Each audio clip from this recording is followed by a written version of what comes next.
ассалому алайкум бинандагони азизу арҷманд, мухлисон ва алоқамандони футболи меҳан. Хуш омадед ба тамошои яке аз ҷолибтарин ва муҳимтарин бозиҳое ки дар доираи даври даҳуми Лигаи олии футболи кишвар баргузор мегардад.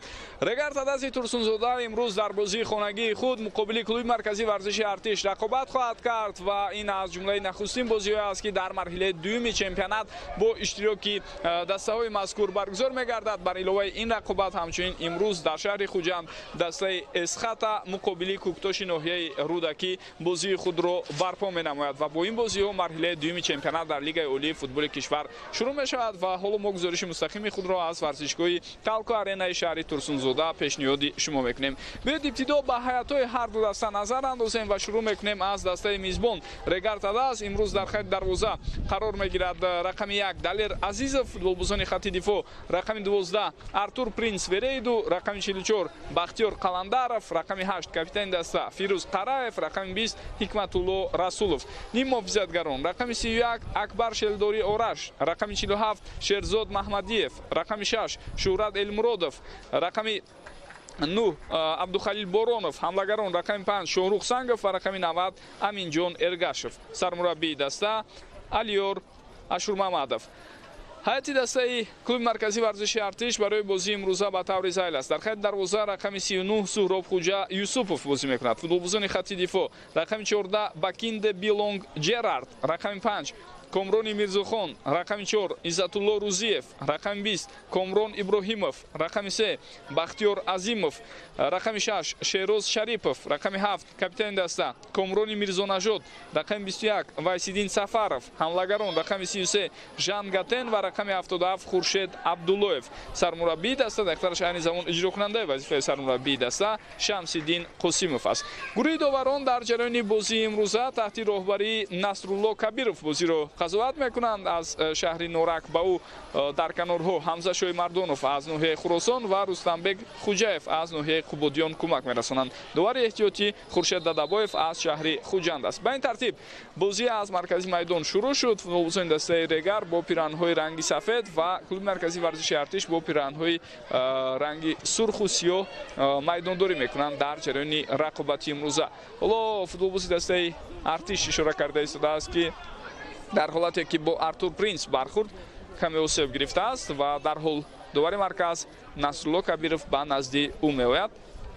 аз табибони дастаи Артиш ҳоло хоҳиш карда мешавад ки ба майдон оянд ва кӯмаки худро расонанд. чунин ба назар мерасад ки ин бархурд андаке барои саломатии футболбози дастаи Артиш зиёновар ҳам буд ва мо шумо ҳам дар ҳамон саҳнаи такрорие ки пешниҳод шуд ин ҳолатро дидем. хуб Жан Гатен ки ҳамлагари асосии дастаи Артиш аст дар ҳамин ҳолат тавре дидед бо Артур Принц бархурд. гурӯҳи доваронро ба шумо болотар шинос кардам. бояд бигӯям ки нозири доварон имрӯз Равшан Ишматов аст аз шаҳри аз ноҳияи Кушониён ва комиссари бозӣ Аҳлиддин Юнусов аз шаҳри Хуҷанд.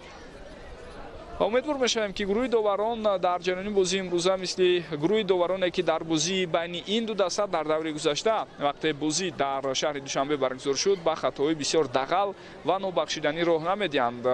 аллакай шумо бинандагони гиромӣ хеле хуб огаҳиам доред ки ду хатои бисёр нобахшиданӣ ва дағал дар ҷараёни ҳамон бозӣ сурат гирифт ва баъдан албатта чораҳои дахлдор ҳам нисбати ҳайати довароне ки бозии клуби марказии варзиши Артиш ва Регар Тадазро ҳакамӣ карда буданд ҷазо дода шуданд. дар дафтари Федератсияи футболи кишварамон 17 май ҷаласаи кумитаи доварон баргузор шуд ва дар он шикояти бошгоҳи футболии Артиш аз рӯи ду ҳолат баррасӣ гардид ва кумитаи доварон баъди дидани наворҳо ва таҳлил баррасии ҳамон ҳолат тасмим гирифтанд ки доварони канорӣ дар ду ҳолат ба иштибоҳро доданд ва ин иштибоҳҳо ба натиҷаи вохӯрӣ таъсир расонида буд. дар ҳолати аввал ёвари довари марказӣ Фарҳод Куралов иштибоҳан барои бозигарони Артиш офсайд ба қайд гирифт ки пас аз садои ҳуштак тӯбро ба дарвоза футболбозони дастаи Артиш ворид карда буданд, яъне гол бекор карда шуд ва дар ҳолати дигар доварон надиданд ки чӣ тавр баъди зарбаи бозигари клуби марказии варзиши Артиш тӯб ба пуррагии хатаки дарвозаи Регарро гузашта буд ва дар ин ҳолат ҳам онҳо иштибоҳ карданд. бар асоси ин кумитаи доварони Федератсияи футболи кишварамон тасмим гирифт ки ёвари довари марказӣ Исломҷон Холиқовро барои 3 давр аз тамоми бозиҳои лигаи футболи тоҷикистон ёвари довари марказӣ Фарҳод Кураловро барои 2 давр ва ҳамчунин довари марказии рақобат Рустам Нурматовро барои 1 давр аз ҳаққи ҳакамӣ дар ҳамаи бозиҳо маҳрум кунад. аз аут ҳоло тӯб ба бозӣ дароварда мешавад. партофти футболбозони дастаи Регарро дидем. Ҳикматулло Расулов бо сампасию ба ҳамдастааш идомаи ҳуҷумро мебинем. мубориза давом дорад. Абдухалил Боронов кӯшиш кард ки зарба занад, аммо муваффақ нашуд. ва ин нукта ҳам мавриди тазаккур аст ки бинандагони гиромӣ ин ду даста ҳамсояи ҳам дар ҷадвали мусобиқа мебошанд. Регар бо вуҷуди оғози бисёр хуб дар тӯли чанд даври охир дучори нокомиҳо шуд ва наметавонад ки ғалаба кунад. натиҷа ҳамин аст ки оло Регар бо 9 хол дар зинаи 7-уми ҷадвали мусобиқа ҷо гирифтааст ва Артиш бо 8 имтиёз дар зинаи 8-ум. фарқ ҳамагӣ 1 имтиёзро байни ин ду даста ташкил медиҳад ва дар мавқеъгирии дастаҳоям дар ҷадвали мусобиқа ҳамин 1 имтиёз онҳоро аз ҳам ҷудо мекунад. вале бояд бигӯем ки сар карда аз зинаи охирин фарз кардем аз Хуҷанд ки 7 хол дорад дар зинаи охирин ҷо гирифтааст то ба дастае ки дар зинаи сеюм аст Хатуни Бохтар тафовут ҳамагӣ 5 холро ташкил медиҳад. як ғалаба барои мисол як дастаро дар як давр метавонад комилан мавқеашро дар ҷадвали мусобиқа ба таври дигар иваз намояд. Шорух Сангов хеле ҳам хуб тавонист ки дар ин ҳолат муваффақ шавад ва тӯбро бозам ба ҳамлагари даста Аминҷон Эргашев равон кард, аммо тавре дидем дифоъгарони дастаи Артиш ин вазъиятро бартараф карда тавонистанд, махсусан Иззатулло Рӯзиев. Шорух Сангов партофти тӯб ба сию ва чӣ гуна имконият инҷо пайдо мешавад, аммо дар ин ҳолат Сурабхӯҷа Юсупов ҳам хеле хуб бозӣ кард. Ҳикматулло Расулов зарба аз масофаи дур ва инҷо акнун зарбаи садаи Ҳикматулло Расулов каме баландтар меравад. дақиқаи панҷуми рақобат ду имконияти хуб барои футболбозони дастаи Регар ба вуҷуд омад. ин зарбае ки аз масофаи дур Ҳикматулло Расулов равон кард ва шояд ҳолати аз ин дида мураккабтар барои футболбозони дастаи Артиш ин лаҳзае буд ки аз канори рост партофти тӯбро анҷом дод Шоҳрух Сангов. ҳоло каме нофаҳмӣ байни мураббиёни дастаи Артиш бо довари чорум ба вуҷуд омада истодааст. дар ин ҳолат Файз Давлатов эътирози худро баён мекунад ба Хуршед Дадабоев. читавре гуфтем он ду хатои бисёр дағал ва нобахшидание ки дар ҷараёни бозии гузашта буд ва таъсири худро ба рафти умумии бозӣ расонид, ба натиҷаи бозӣ, чун рақобат 0-0 бидуни гол ҷанбаст шуд ва дастаҳо ғолибро муайян накарданд. имрӯз таваҷҷӯҳ ба ин бозӣ хеле ҳам зиёд аст. партофти навбатии тӯбро мебинем ва боз ҳам Сурабхӯҷа Юсупов хеле хуб дар ин ҳолат тӯбро аз дохили ҷаримагоҳ берун мекунад. аут ба фоидаи дастаи Регар аст.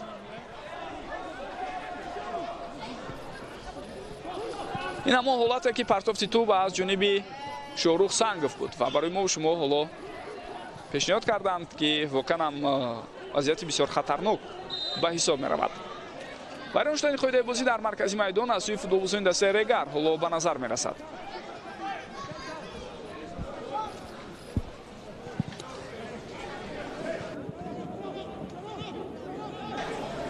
дар ҳайати дастаи Регар ба фарқ аз бозии охирине ки зидди дастаи Артиш доштанд тағйиротҳо зиёдтар аст дар қиёс бо худи бошгоҳи шаҳри Душанбе.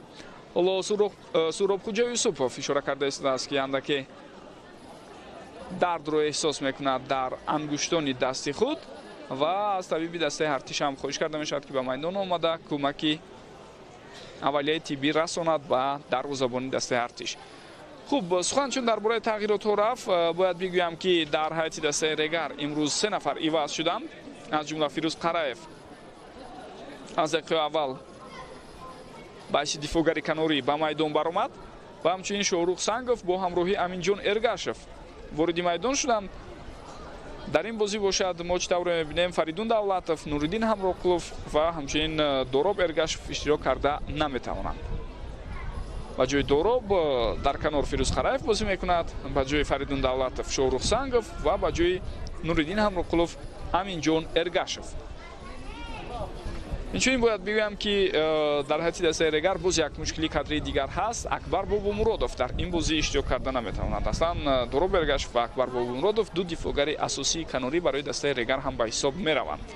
ва дар ҳайати дастаи артиш бошад. бинандагони гиромӣ, як тағйирот аст. имрӯз аз дақиқаҳои аввал Шероз Шарипов ба ҷои Бахтиёр Чориев футболбози бо таҷриба дар маркази майдон вориди майдон шудааст.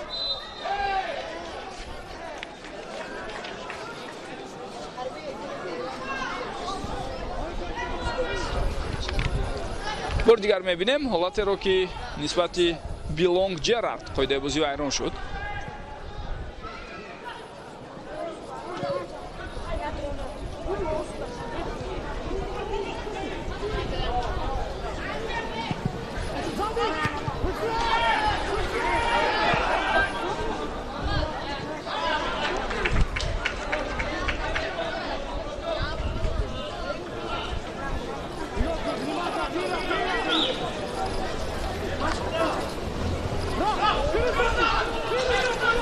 Бахтиёр Азимов аз аут мехоҳад тӯбро ба бозӣ дарорад ва читавро мебинем Фирӯз Қараев ба ӯ халал расонд. акнун бозигарони Регар кӯшиши ба ҳамла гузаштанро доштанд, аммо ин натиҷа надод.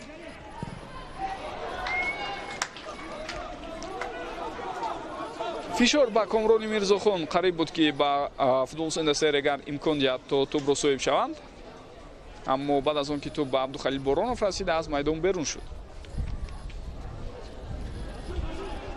Акбар Шелдори Ораш паси ӯ ба ҳамдастаҳояш, аммо читавро мебинем Шерзод Маҳмадиев дар ин ҳолат тӯбро аз даст медиҳад.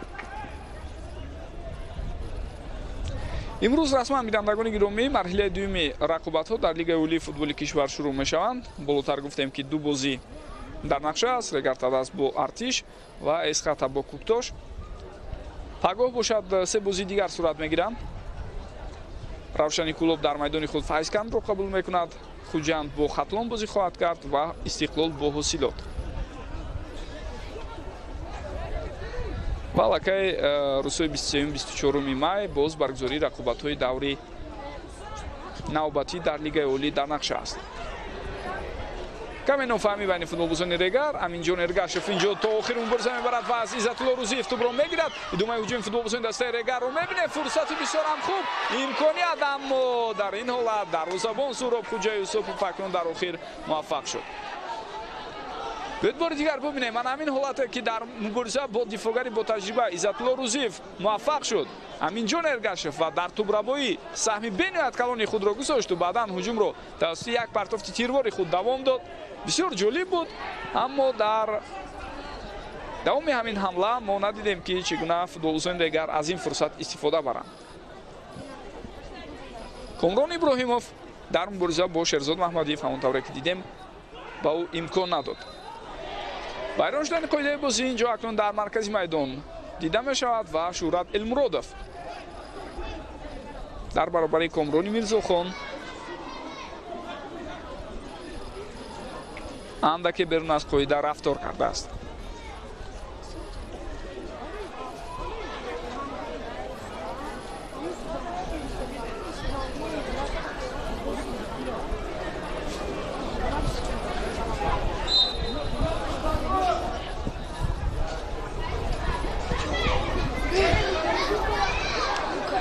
то ба охир инҷо мубориза давом дорад. Артур Принц ин ҳолатро бартараф карда тавонист.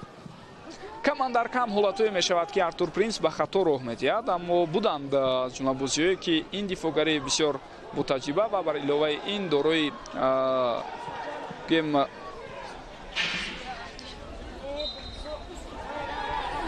ҳушмандии баланд дар хатти дифоъ ба хато роҳ дода бошад. аз ҷумла бозие ки бисёр нобарор ва нобахшиданӣ буд барои футболбозони дастаи Регар муқобили Куктош дар ҳамин майдон.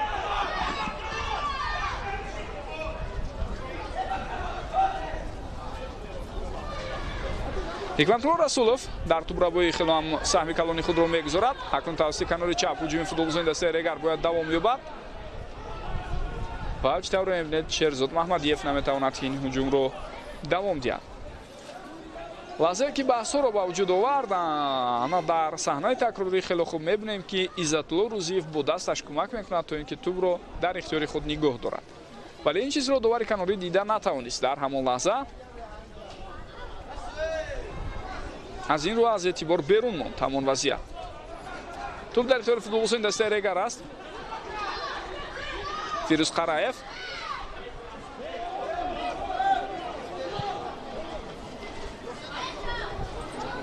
Бахтиёр Қаландаров пас ба Ҳикматулло Расулов. Партофти Расулов ба самти Абдухалил Боронов буд, аммо тӯб то ба Боронов рафта нарасид. Комрони Мирзо Нажод паси ӯ ба канори рост. Аз ин ҷо ҳам дастуяш акнун ҳуҷумро бояд давом диҳанд. Хуршед Абдуллоев ва дар ин ҳола ба тӯб расидан наметавонад ҳамлагари дастаи Артиш. Зуд тӯбро футболбозони дигар ба бозӣ дароварданд. имрӯз мавқеъгирии чанде аз футболбозон дар ҳайати ҳар ду даста бисёр ҷолиб аст.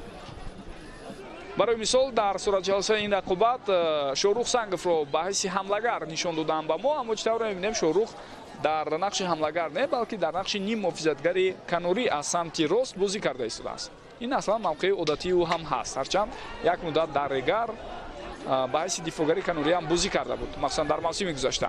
ин ҷо фурсати навбатӣ барои футболбозони дастаи Регар, аммо зарбаи задаи Шорух Санговро Суҳроб Хуҷаюсупов бартараф кард. бори дигар мебинем Фирӯз Қараев партофти тӯбро анҷом медиҳад, Шорух Сангов бошад зарба зад ва ин ҳолат бартараф карда шуд.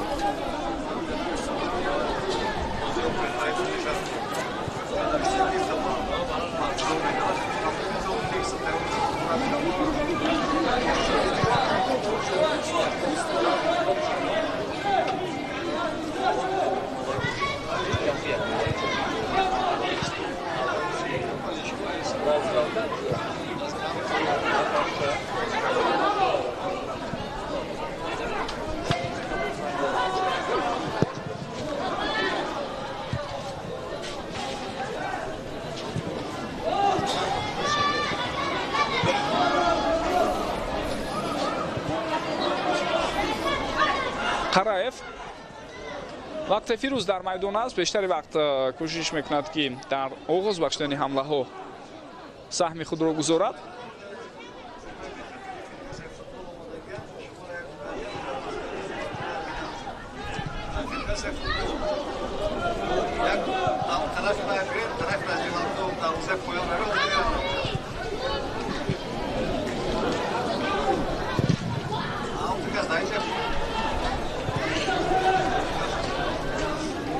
тӯб дар ихтиёри футболбозони дастаи Регар боқӣ монд. идомаи ҳуҷумро мебинем. Абдухалил Боронов паси бисёр ҳам хуб. идомаи ҳуҷум тавассути канори чап ва бубинед ки партофти тӯб аз ҷониби Шерзод Маҳмадиев бисёр хуб ба назар расид, аммо ин партоф танҳо аз як дифоъгари дастаи Артиш гузашт. дифоъгари дуюм аллакай ин ҳолатро бартараф кард.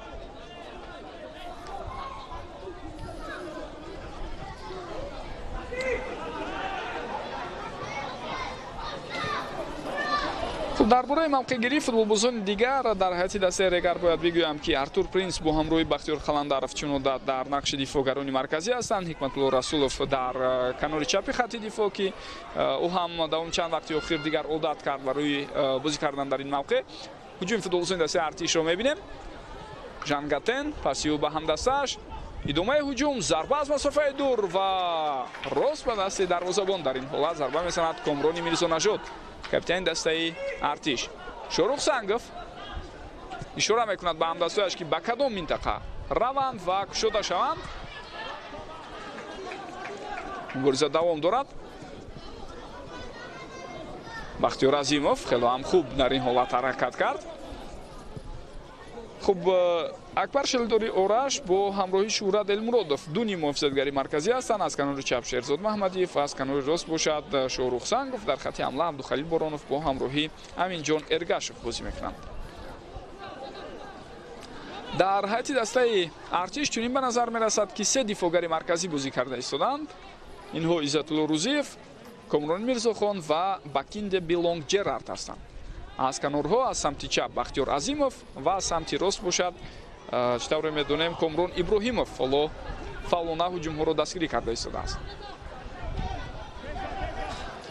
яъне тари ҷойгиришаи футболбозони дастаи Артиш аз бисёре аз бошгоҳҳои Лигаи олии футболи кишвар фарқ мекунад ки мо маъмулан мебинем бештаре аз дастаҳои Лигаи олии мо тари ҷойгиршавии 4-4-2-ро истифода мебаранд. Аммо дар артиш имрӯз се дифогари марказӣ аз дақиқаи аввал бозиро оғоз карданд.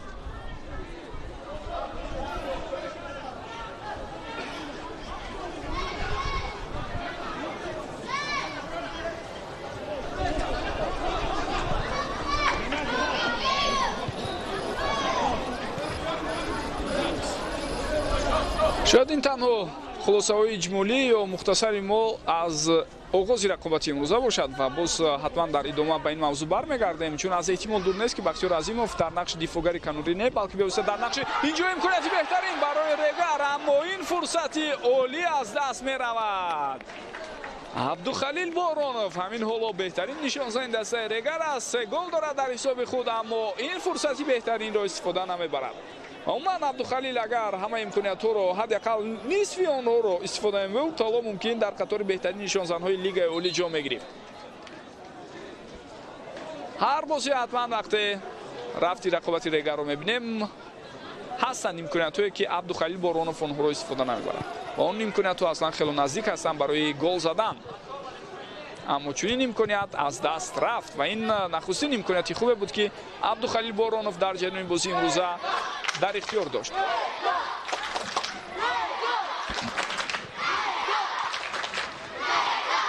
Амин Эргашев бисёр ҳам хуб ин футболбози ҷавони дастаи Регар ба рафти рақобати имрӯза пайваст шудааст. партофти навбатии тӯбро мебинем. Абдухалил имкон пайдо накард ки ба тӯб расад ва Комрон Иброҳимов тӯбро зада аз майдон берун накардааст. ҳоло тӯб дар дохили майдон буриза давом меёбад.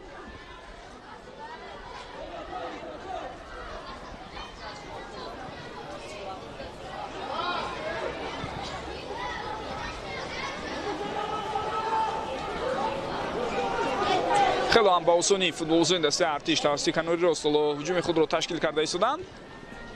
ва фурсати бисёр олӣ акнун барои онҳо. Вайсиддин Сафаров бо тӯб. Хуршед Абдуллоев. На. акнун чӣ тавре мебинем, инҷо маълум мешавад ки қоидаи бозӣ вайрон шуда буд дар ҳамон ҳолат. хуб, дар маркази майдон чӣ тавре гуфтем, имрӯз бо рақами 6 Шероз Шарипов дар ҳайати дастаи артиш бозиро оғоз кард. ӯ ба ҷои Бахтиёр Чориеви бо таҷриба вориди майдон шудааст ва номунасаби Бахтиёр Чориевро мо дар курсии бозигарони эҳтиётии дастаи артиш ҳам пайдо намекунем ва маълум мешавад ки шояд бо сабаби осеб доштан дар ин бозӣ иштирок накарда истодааст ин футболбози бо таҷриба. қоидаи бозӣ вайрон шуд аз сӯи Аминҷон Эргашев дар ин ҳолат. ҳангоми мубориза бо Бахтиёр Азимов чӣ тавре мебинед, Аминҷон Эргашев қоидаи бозиро вайрон кард. ва агар воқеан ҳам бо се дифогари марказӣ бозиро давом додан гирад дастаи артиш, пас метавонем бигӯем ки бештаре аз бозигарон дар маркази майдон ҷамъ меоянд. ва дар хати ҳамла бошад ду футболбози қоматбаланд Хуршед Абдуллоев бо ҳамроҳии Жан Гатен бозӣ карда истоданд, ки ҳарду ҳам бисёр мубориза ҳастанд ва дар ҳолатҳои зарурӣ навбат ба навбат ҳатман имкониятҳои худро кӯшиш мекунанд ки пайдо кунанд.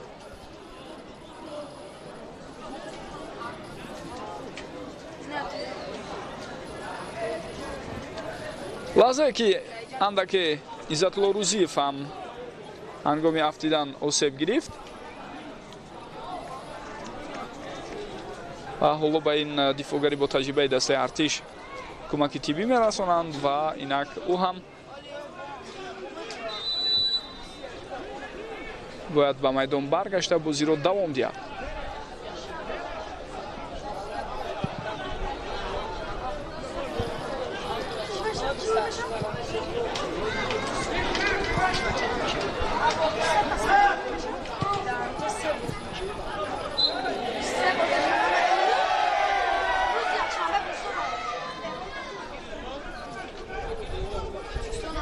тӯли чанд дақиқаи охир зуд вайрон шудани қоидаи бозӣ дар рафти рақобати имрӯза акнун мушоҳида шуда истодааст. ин дафъа Фирӯз Қараев қоидаи бозиро вайрон кард.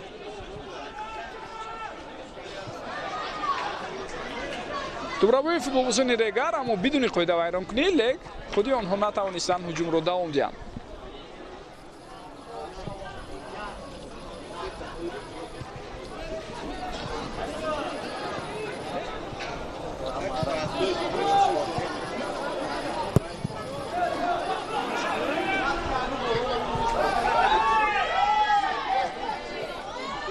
ва акнун Насрулло Кабиров ишора карда истодааст ки дар ҳолати қаблӣ Иззатулло Рӯзиев ҳангоми мубориза дар ҳаво қоидаи бозиро муқобили бозигари Регар вайрон кард.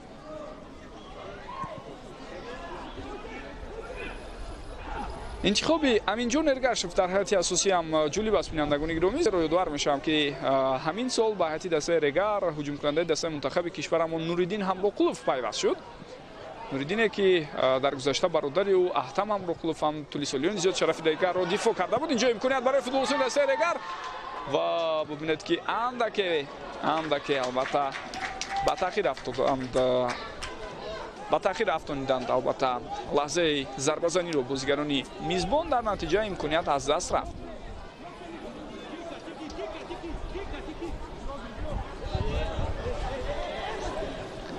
Шерзод Маҳмадиев паси ӯ ба ҳамдасташ, инҷо афтиши футболбозро мебинем ва довар ишора мекунад ки дар ин ҳолат қоидаи бозӣ вайрон шуд, лек аз сӯи футболбози дастаи мизбон.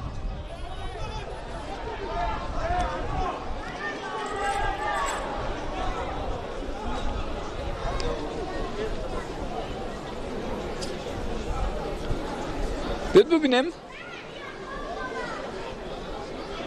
Комрон Иброҳимов бо Ҳикматулло Расулов инҷо бархӯрданд.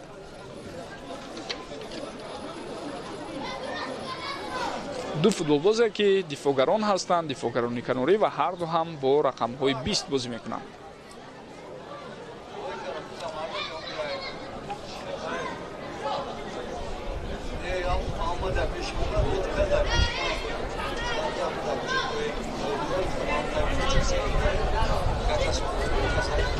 шояд варзишгоҳи Талко-Арена шаҳри Турсунзода аз ҷумлаи он варзишгоҳе бошад ки хело оромона мухлисон ба варзишгоҳ омада ҷараёни бозиро тамошо мекунанд. яъне инҷо он қадар дастгирии зиёд аз дастаи маҳаллӣ дида намешавад аз сӯи мухлисон.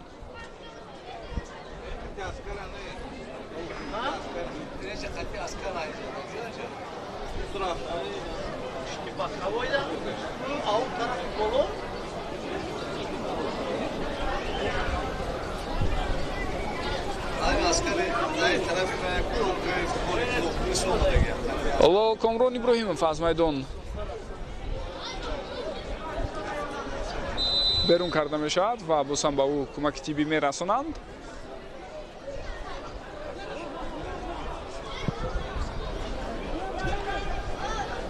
Ҷерард тӯбро ба ҳамлагарон равон кард, аммо дар ин мубориза чӣ тавре мебинем ҳам Хуршед Абдуллоев ва ҳам Жан Гатен муваффақ нашуданд. ва дар ин ҳолат пеши рӯи ҳамлаи ояндадори дастаи Регарро гирифтани футболбози дастаи Артишро ишора кардан мумкин аст. бори дигар таваҷҷӯҳ кунед. муқобили Акбар Шелдори Ораш, Шероз Шарипов қоидаи бозиро вайрон кард. хуб, чӣ тавре гуфтем, Нуриддин Ҳамроқуловро дар курси бозигарони эҳтиётӣ нигоҳ медорад бозам сармураббӣ Алиёр Ашурмаҳмадов. дар бозии гузашта дар ҳайати асосӣ буд, аммо на он қадар натиҷаҳои хуб нишон дод. имконият барои футболбозони дастаи Регар. ҳоло бозам фурсат пайдо шуда истодааст. ду дафъа кӯшиш кард зарба занад. Шерзод Маҳмадиев дар кӯшиши аввал муваффақ нашуд, дар кӯшиши дуюм зарбааш хато меравад.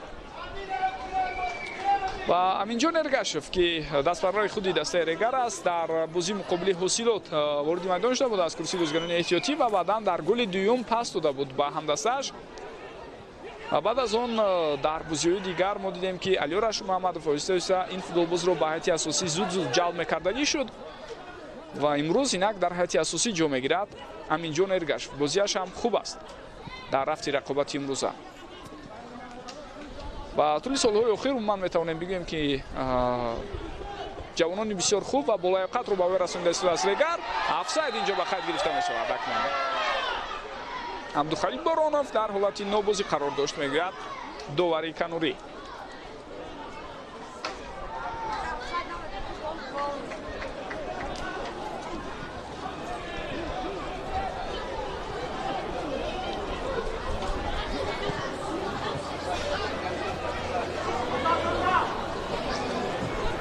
фишори футболбозони Регар инҷо бубинед таъсири худро мерасонад. онҳо зуд тӯбро ба ихтиёри худ гирифтанд. Шоҳрух Сангов аз канор гузариши ӯ ва партофти тӯб дар ин ҳолат, аммо Суҳробхоҷа Юсупов хело боварӣ ҳаракат карда истодааст. дарвозабони дастаи мунтахаби ҷавонони то 20 солаи кишварамон. хотиратон бошад дар охирин ҷоми осиё байни ҷавонони ҳамсини соли худ вақте Суҳробхоҷа дар дастаи мунтахаби ҷавонони кишвар буд, дар ду бозии аввал дар нақши дарвозабони асосӣ маҳз ӯ қарор гирифт дар ҳайати тими ҷавонони мо. Ораш паси бисёр хуби ӯ ба канор, аммо дар ин мубориза чӣ тавре мебинед акнун Комрони Мирзохон иҷозат намедиҳад ки Ҳикматулло Расулов аз ӯ бигзарад дар канор ва баъдан Ҳикматулло андаке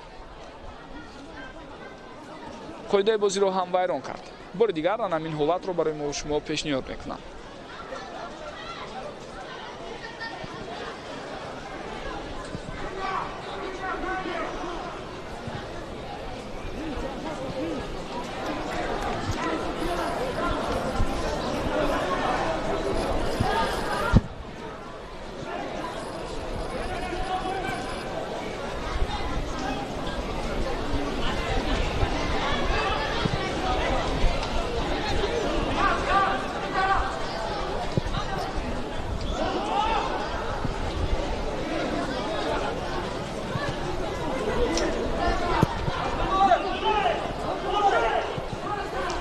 бахтиёр қаландаров маҷбур мешавад ба дарвозабон Далер Азизов тӯбро равон кунад. Далер бошад ба самти Шерзод Маҳмадиев. мубориза давом дорад. Абдухалил Боронов паси ӯ имконияти бисёр хуб аст барои футболбозони дастаи Регар. Шоҳрух Сангов бо тӯб дар дохили ҷаримагоҳ паси ӯ, аммо Билон Ҷерард хело хуб ин ҳолатро бартараф кард ва аз рӯи фарзияи барномаи таҳлилии 90 дақиқа ки ҳамкасбони мо онро тайёр мекунанд, дар ҷараёни даври гузашта Билон Ҷерард яке аз беҳтарин дифоъгаронам эътироф шуд ва дар ҳайати рамзӣ ҷо гирифт.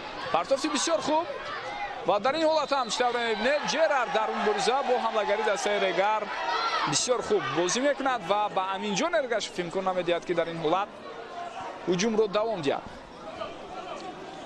бори дигар таваҷҷӯҳ кунед ба ин ҳолат. Ҷерард аввалин шуда ба тӯб расид ва баъдан Аминҷон ба ӯ бар мехӯрад. бо ҳамин Ҷерард мувозинатро аз даст доду афт дид.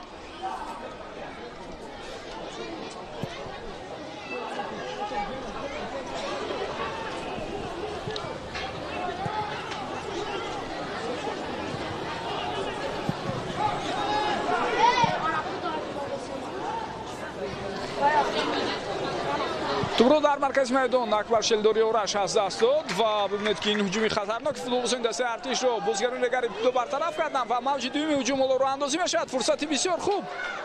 Хуршед Абдуллоев дар ин ҳолат пас медиҳад ба Жангатен, аммо имкони ба тӯб расиданро ба Жангатен надоданд дифоъгарони Регар.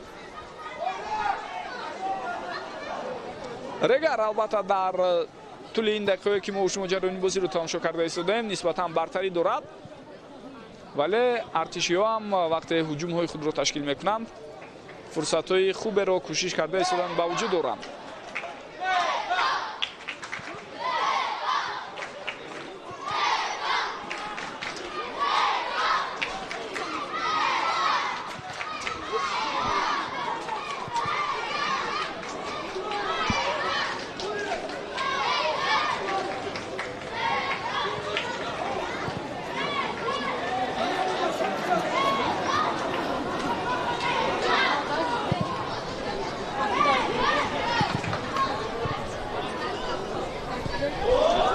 паси хуб ба канори чап. Ҳикматулло Расулов дар ин ҳолат тӯбро қабул кард ва баъдан натавонист ки ҳуҷумро давом диҳад. маҳз аз ӯ тӯб аз майдон берун мешавад ва бо ҳамин довар ишора карда истодааст ки аз назди дарвоза бояд тӯб ба бозӣ дароварда шавад. баъд аз рафтани Аҳлиддин Турдиев аз симати сармураббигии дастаи артиш чӣ тавре медонем, ҳоло ба таври муваққатӣ Шамсиддин Қосимов иҷрокунандаи вазифаи сармураббигии ин дастаро бар уҳда дорад. гузариши Хуршед Абдуллоев аммо дар ниҳояти кор аз ӯ тӯбро мегиранд ва таҳти роҳбарии Шамсиддин Қосимов ки дар гузашта солиёни зиёд шарафи дастаи артишро дифоъ кард ва ҳатто метавонем бигӯем ки футболбози дастон яъне ба исто легендаи бошгоҳи артиш ҳам ба ҳисоб меравад. натиҷаҳо бад нестанд барои артиш. барои мисол дар нахустин бозии худ ӯ бо шогирдонаш муқобили Истиқлол тавонистанд дар бозии сафарӣ мусовӣ кунанд ва баъдан ғалаба дар баробари Хуҷанд буд. боз натиҷаҳои дигар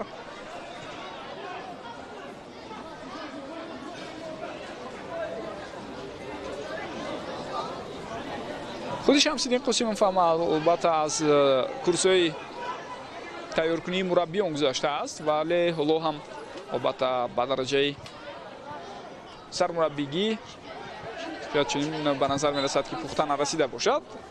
аммо ҳамин гуна корро давом диҳад аз эҳтимол дур нест ки бевосита ба ҳайси сармураббӣ ҳам фаъолияти ӯро мо дар ҳайати дастаи артиш ё ягон дастаи дигар баъдан мебинем.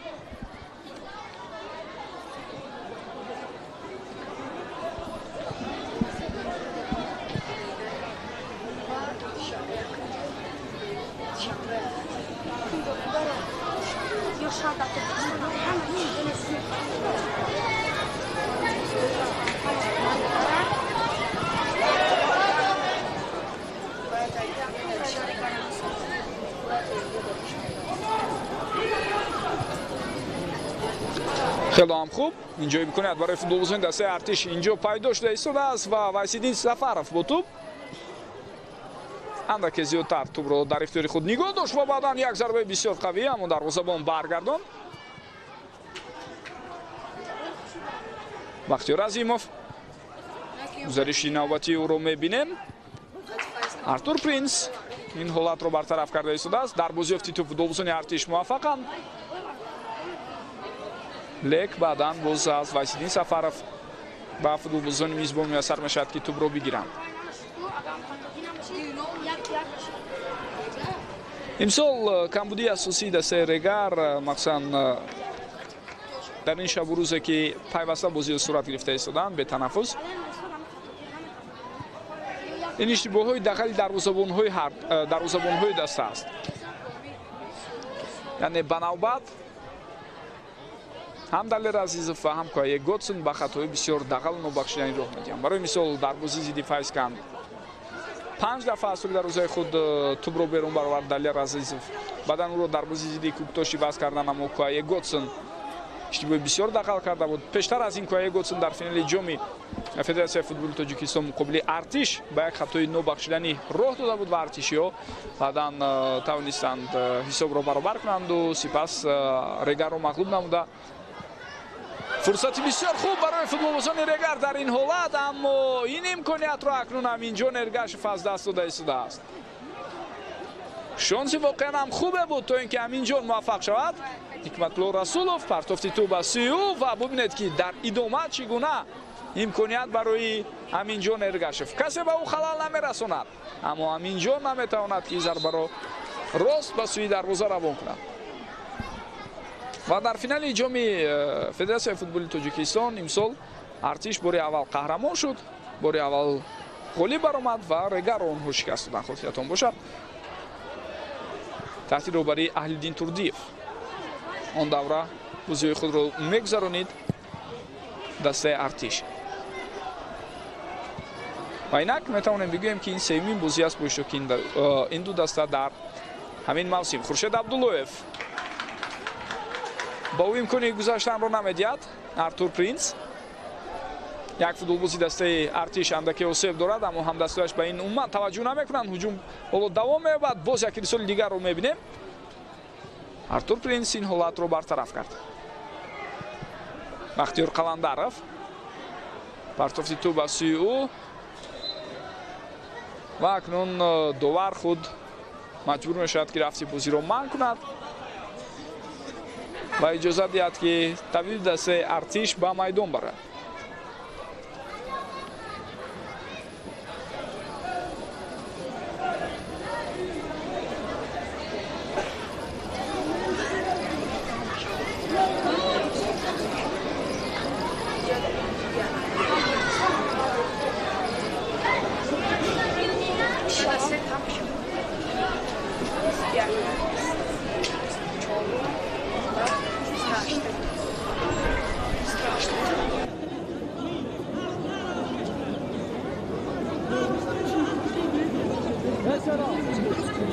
حالا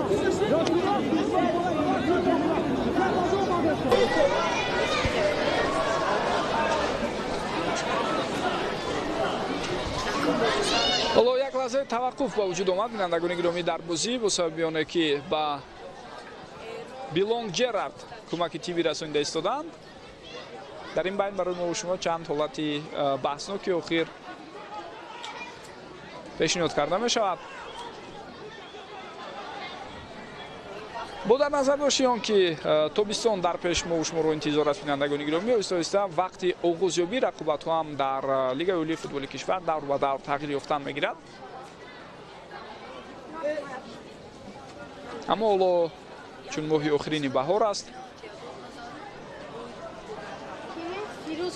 چطور میدونیم وضع آب و هوا هم نسبتا معتدل مخصوصا دو سه روز اخیر و میتونیم بگیم که در یک حالت خوبه بازی امروز از نگاه آب و هوایی از نگاه البته شرایط آب و هوا برای این دو دسته صورت گرفته شده است. شورادل مرودوف، فیروز قرایف،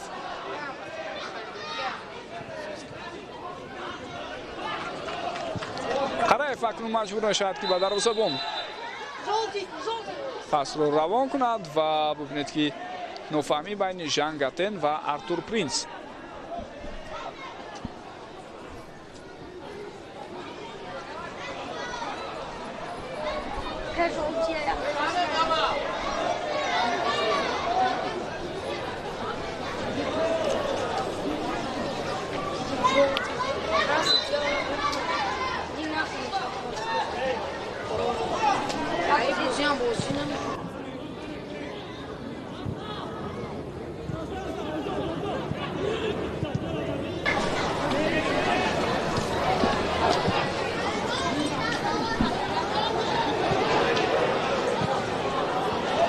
فرصتی نوبتی حالا برای فوتبال دسته ارتش اینک پیدا داشته شده است و بعد از اجرای ضربه داوری کناری اشاره میکند که افساید هم بود در همان حالت.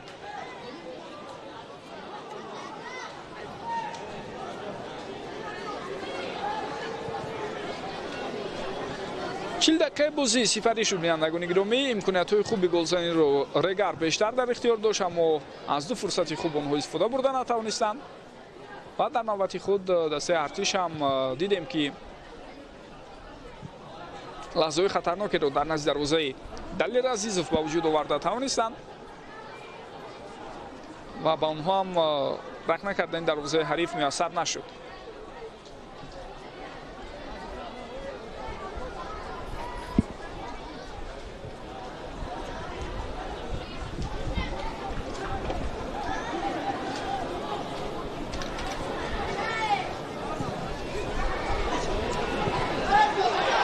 امکانیت نوبتی برای فوتبالبازان رگر و باز هم افساید.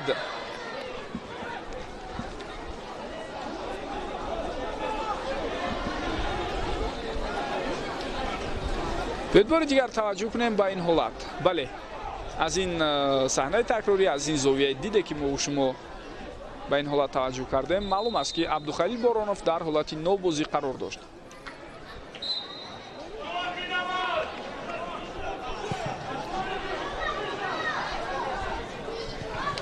بختیار قلندرов در مبارزه با ژان گاتن موفق شد.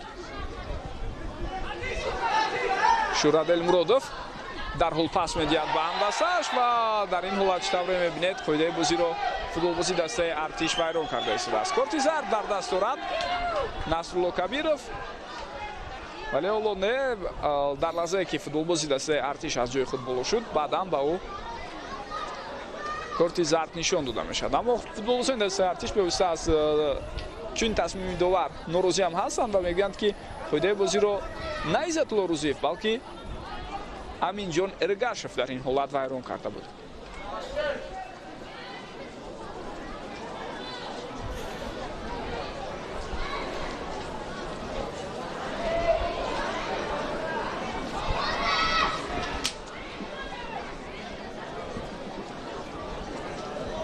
در قسم یکم بازی اگر اهمیت داده باشد بینندگان گرامی توقف زیاد بود.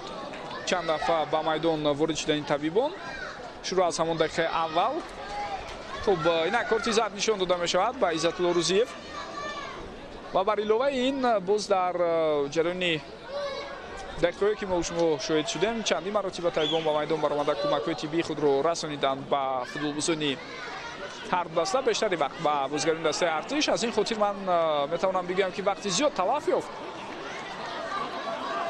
و ممکن است حتی بیشتر از 3 دقیقه هم علاوه کرده شود به قسم یکمی بازی دسته ها. فیروز قرائف پرتافت توپ را انجام می‌دهد اما به نتیجه و حکمت‌الله رسولوف اجازه داده شده است که بازیگران ارتش هجوم خود را دوام دهند. شاید اندک خطرناک هم بود در همون لحظه حرکتی او، اما اندیشه داور همه چیز در دایره یا چارچوب یا همان قانون قاعده فوتبالی صورت گرفت.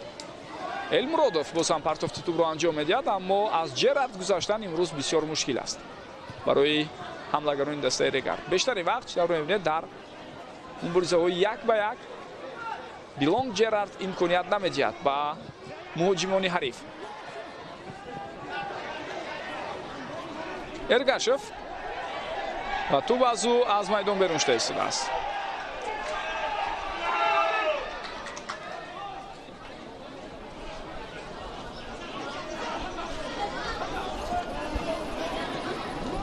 این حالت کمی بحث رو با وجود آورد، یعنی گفته می شود که بیلونگ جرارد ممکن کمی بر نسخه رفتار کرد، اما باز هم نظری داور در این باره دیگر است.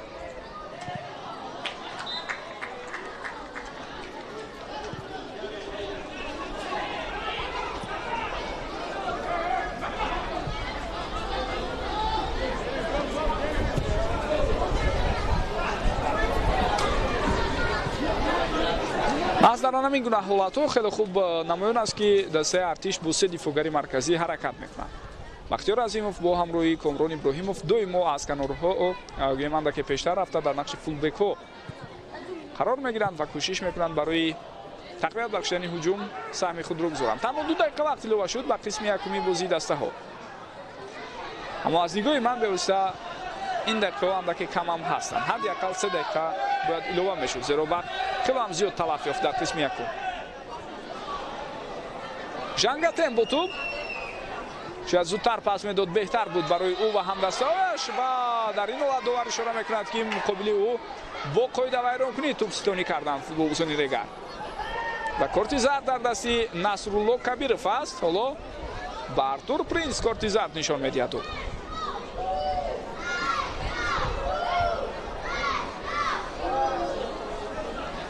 بار دیگر میتوانید ببینید این وضعیت را. آرش با همراهی ارتور پرینس خواستند که از ژانگاتن توپ را گیرند. معلوم میشود که با قاعده ویران کنی آنها این کار را انجام دادند. وضعیت استانداردی با فایده دسته ارتش است. رگر امسال از وضعیت استانداردی به دروازه‌اش گل سر داد، مخصوصا در همین میدان دروازه ضدی دسته استقلال. اگر خطا نکنم تقریبا از همین نقطه بود که ممچر جلیلوف بعد دروازه دسته رگر گل زد در همون بازی. و سوال همین است که آیا در دسته ارتش همین گونه فوتبالباز پیدا می شود که تواند مستقیما توپ را جلوی دروازه روان کند. بیشتر در بازی قبلی خورشید تیمور جورایف ضربه او را اجرا میکرد، اما او امروز در هیئت نیست و همچنین بختیار چوریف هم.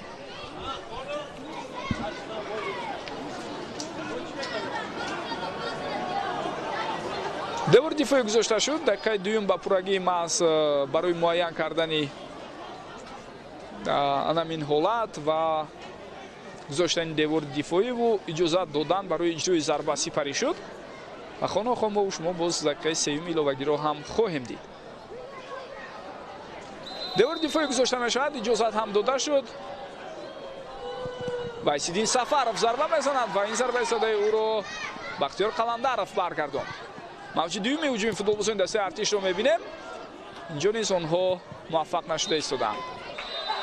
با همین توان سلام بینندگان گرامی، قسم یکم بازی دسته ها غالب رو معین نکرده شده است یا برتری یگان دسته هم در میدان احساس نمی شود. 0-0 آنها حالا به تنفس میبرند و ما به صبرانه البته قسم دوم بازی دسته ها رو انتظار هستیم. امیدوار میشم که در نیمه دوم نیز ما رو همراهی خواهید کرد.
баскети ман бо болҳо, стрипсҳо ва ё ин ки байтсҳо.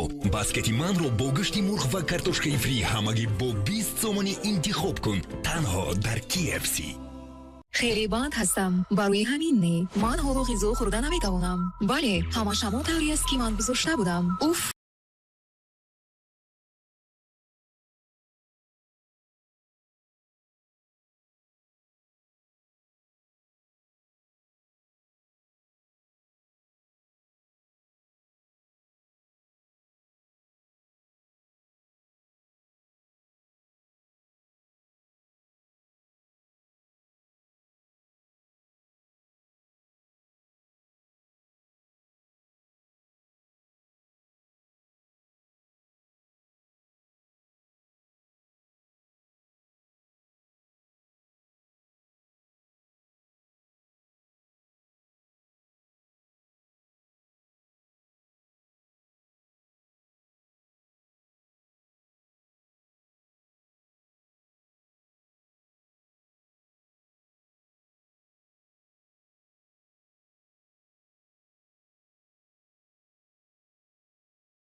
бинандагони азизу арҷманд, мо бармегардем барои никоси мустақими рақобати дастаҳои Регартадаз ва клуби марказии варзиши артиш. ёдовар мешавам ки ин бозӣ дар доираи рақобатҳои даври даҳуми лигаи олии футболи кишварамон дар мавсими ҷорӣ баргузор шуда истодааст. яъне ин нахустин бозие аст ки дар марҳилаи дуюми чемпионат баргузор мешавад. баъд аз хотимаи қисми аввал ҳисоб кушода нашуд 0-0, дастаҳо бо ҳамин ҳисоб ба танаффус баромаданд ва ин дуюмин бозӣ аст ки пайдарҳам дастаҳои Регар ва артиш бо ҳам рӯбарӯ шуда истодаанд ва метавонем бигӯем ки инак дар давоми беш аз 130 дақиқа дар рақобати байни худи ин ду бошгоҳ гол зада намешавад. ҳоло бояд боз ҳам ҳаятҳоро зуд ба хотир орем ва шурӯъ мекунем аз дастаи мизбон Регартадаз. дар хати дарвоза Далер Азизов бозӣ карда истодааст. тағйирот дар ҳайати дастаи Регар нест. инҷо Шерзод Маҳмадиев паси ӯ ба ҳамдастааш, аммо дар идома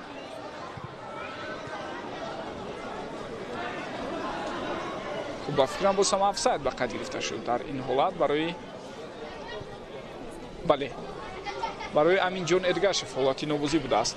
Артур Принц Верейду, Бахтиёр Қаландаров дифоъгарони марказӣ ҳастанд. аз канорҳо Фирӯз Қараев ва Ҳикматулло Расулов бозӣ мекунанд. Акбар Шелдори Ораш бо ҳамроҳии Шӯҳрат Элмуродов дар хати миёнаи майдон, Шерзод Маҳмадиев бо ҳамроҳии Шорух Сангов аз канорҳо дар хати ним муҳофиза ҳастанд ва ҳуҷумкунандагон Абдухалил Боронов ва Аминҷон Эргашев мебошанд. Сармураббии даста Алиёр Ашурмамадов аст. ҳайати дастаи артиш барои бозӣ ба таври зайл дар хати дарвоза Суроххуҷа Юсупов бозӣ мекунад. футболбозони хати дифоъ Бакинде Билонг Ҷерард, Комрони Мирзохон ва Иззатулло Рӯзиев ҳастанд. се дифоъгари марказӣ аз канорҳо Комрон Иброҳимов ва Бахтиёр Азимов. Шероз Шарипов бо ҳамроҳии Комрони Мирзонажод ва Вайсиддин Сафаров дар марказ ҳастанд. Жан Гатен бо Хуршед Абдуллоев ҳамлагарони дастаи артиш ба ҳисоб мераванд.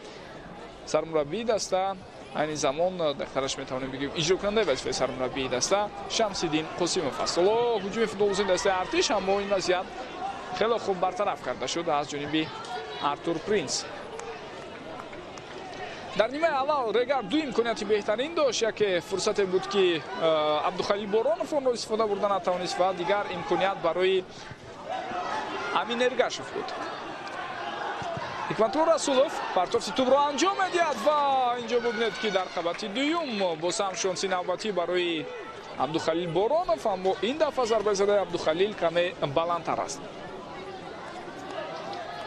артишиҳо ҳам ҳамлаҳои худро ташкил карданд дар қисми якум, аммо бештаре аз ҳуҷумҳои таъсисдодаи шогирдони Шамсиддин Қосимов он қадар хатарнок набуданд. ва то метавонем бигӯем ки танҳо дар як маврид мо зарбаи рости онҳоро ҷониби дарвозаи Далер Азизов дидем дар нимаи якуми бозӣ.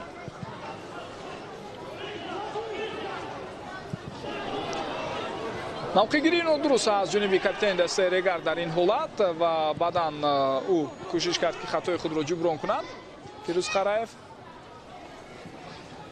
аммо аз удаи кор набаромад ба пуррагӣ. ҳоло тӯб боз ҳам ба ихтиёри футболбозони дастаи артиш мегузарад.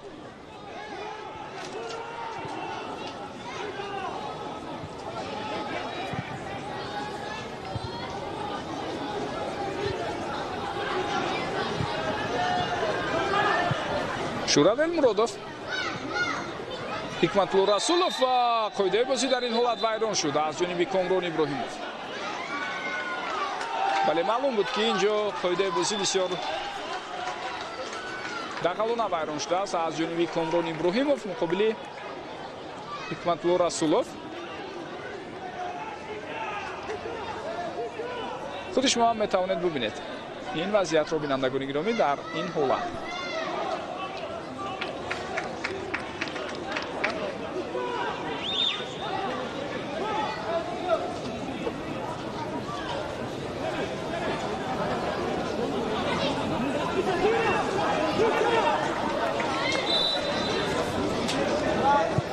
шумораи кортҳои зард акнун ба 3 адад расид дар ҳафти бозии имрӯза. дар қисми якум аз ҳайати ҳар даста як нафарӣ ҷазо дода шуда буданд.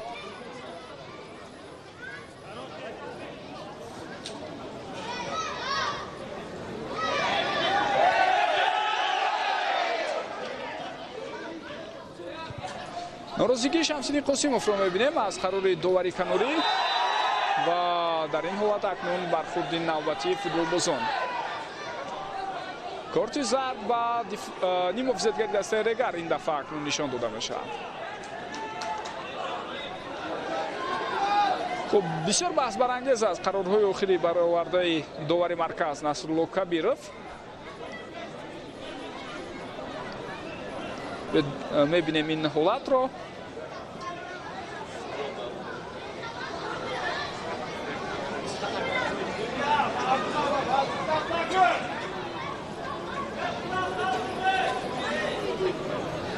و با این ترتیب کورتی زرد نشان داده میشود با شیرزاد محمدیев.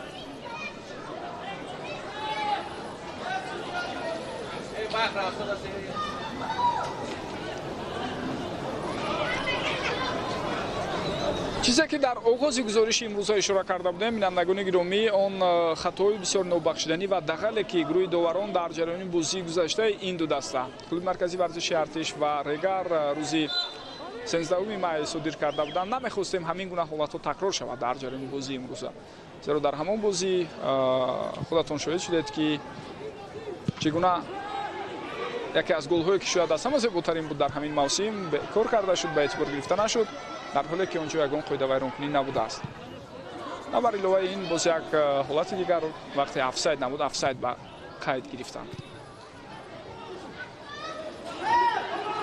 خورشید عبداللهیف پسی او به شیرروز شریپов اکنون از این کنار پرتافت شیرروز اما بازیگران دیگر اندکم باشد این حالت رو کوشش کردن برطرف نمایند و اون بریزه دوام دارد تو باز به اختیار فوتبالبازان دیگر میگذارد. کامران ابراهیموف اجازه نمیدهد که حریف در حال هجوم خود را تشکیل کند. عبدالخلیل بارانوف پرتافتی او به امین جان ارگاشف و افساید است برای امین جان در این حالت.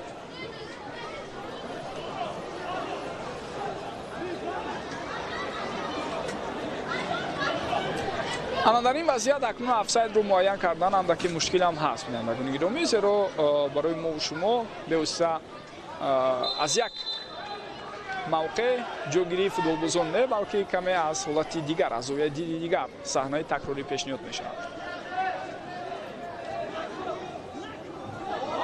خب نصرالله کبیرov با قطعیت اشاره میکند از کامران میرزاخان که از اون نقطه‌ای که او توپ را گذاشت از همونجا با بازی برد یعنی پیشتر نبرد.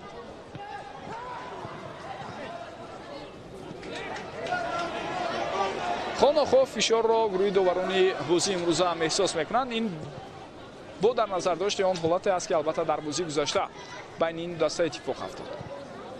هرچند این گروه داوران نبودند گروه داوران دیگر علاقه جزای خود را گرفتند اونها بالاتر گفتیم اما این به واسطه با تئوری گروه داوران نوبتی نیز به تاثیر نمیماند.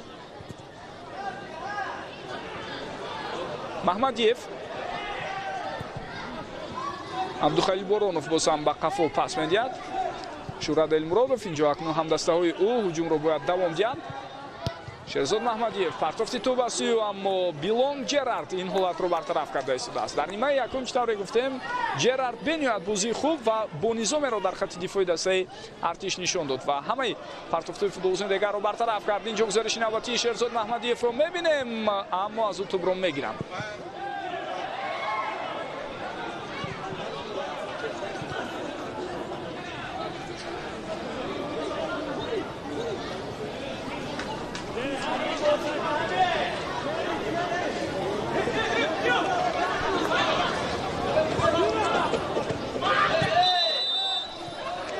خورشید عبداللهیف در این حالت مقابل شورت المرادوف قاعده بازی را ویران کرده ایستاده است.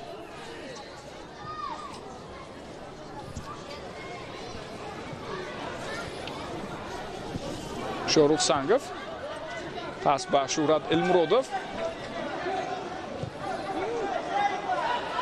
اکنون فوتبالبازان دیگر باز هم به هجوم میگذارند. این دفعه نیست توسط کنار چپ پرتافت حکمتالله رسولov بود اما حملهگران دسته نه اونقدر خوب از این امکانیت استفاده بردند. با توجه مخلصان و علاقمندان فوتبال کشور میرسونیم که شروع از 21 تا 28 مای در شهرهای دوشنبه و ترسونزاده مسابقه اساسیه فوتبالی کشورهای آسیای مرکزی یا معروف به کافا بین جوانان تا 20 ساله برگزار میشود و در این مسابقه 5 کشور آسیای مرکزی اشتراک میکنند. قرقیزستان اشتراک نخواهد کرد و بازی‌ها از 21 مای شروع می‌شوند. دسته منتخب جوانان تاجیکستان در این مسابقه در هیئت فوتبالبازان 17 ساله تحت رهبری رحمت الله فوزایلوف اشتراک می‌کنند. آنها آخرین مرحله تیاری خود را با جام آسیا بین جوانان تا 17 ساله که تابستان امسال در کشور تایلند برگزار می‌شود در همین مسابقه انجام خواهند داد. و نخستین بازی خود را جوانان ما در همین میدان مقابل دسته افغانستان روز 22 مای برگزار میکنند. اما یک روز پیشتر از این دسته های جوانان تا 20 ساله ازبکستان و ایران در تالکو آرینا به مسافه هم میروند. مطلوب رسولوف توپ را نگاه می‌دارد و بعدا چطور می‌بینیم مقابل او قاعده بازی را ویران می‌کند شیروز شریپوف. بار دیگر توجه کنید به این حالت تا با آخرین مبارزه دو فوتبالباز و توپ را نگاه داشته توانست حکمت الله در همان لحظه.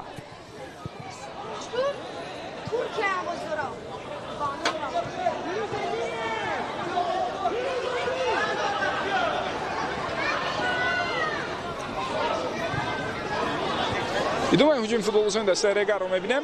حکمت الله رسولوف پاسی او با بختیار قلندرов در این حالت چطور می‌بینید بسیار خوب بازی کرد شیروز شریپوف. اوت با فایده دسته میزبان است.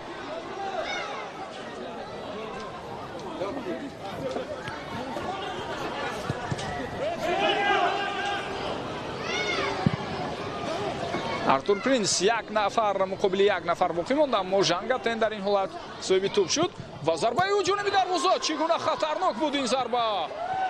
ژانگاتن واقعا هم ضربه های بسیار محکم و قوی دارد جانب دروازه حریف و این یکی از نمونه های آن بود که ما و شما در این لحظه شاهد شدیم. حالا فرصتی ادامه دادن حمله برای بازیگران دسته ارتش هست و از بازیگر دسته رگار توپ به نزد خورشید عبداللهیف آماده ایستاده است. باز یک پرتافت دیگر و ببینید که چنین به نظر میرسد اندک فوتبالبازان دسته رگار جلوی بازی را از دست دادند. یک نوع نظم و نظام نیست در عمل و حرکتی آنها و بار دیگر میبینیم چگونه ضربه محکم و قوی از جانب ژانگاتن اجرا شد. توپ به ستون دروازه رسیده برگشت در این حالت.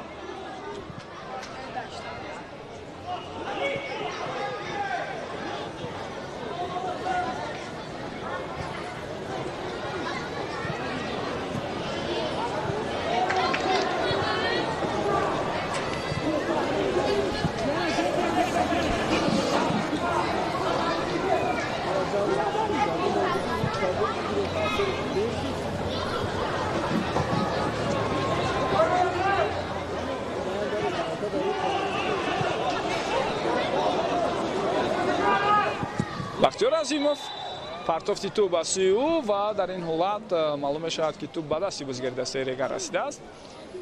برای ما و شما بار دیگر لحظه که ضربه اجرا شده از جانب ژانگاتن پیشنهاد میکنم. ببینید از احتمال دور نبود که بعدا حتی در اینجا باز حالت دیگر وقتی مبارزه فیروز قرایف با حریف بود اون رو هم پیشنهاد کرده ایستادن. اشاره به اون است که تا کجا در دایره قانون قاعده فوتبالی بازی کرد فیروز قرایف در همان حالت بها دادن مشکل است، اما با دست بازی کردن او را راستی من در همان حالت مشاهده نکردم. و در وضعی که ژانگاتن ضربه زد بینندگان گرامی رسش توپ به دروازه‌بان رگار هم بود. این چیز اگر مبود و توپ به او رسیده باز جانب دروازه میرفت میتوانست باعثی رخنه شدن دروازه دلیر عزیزوف هم شود.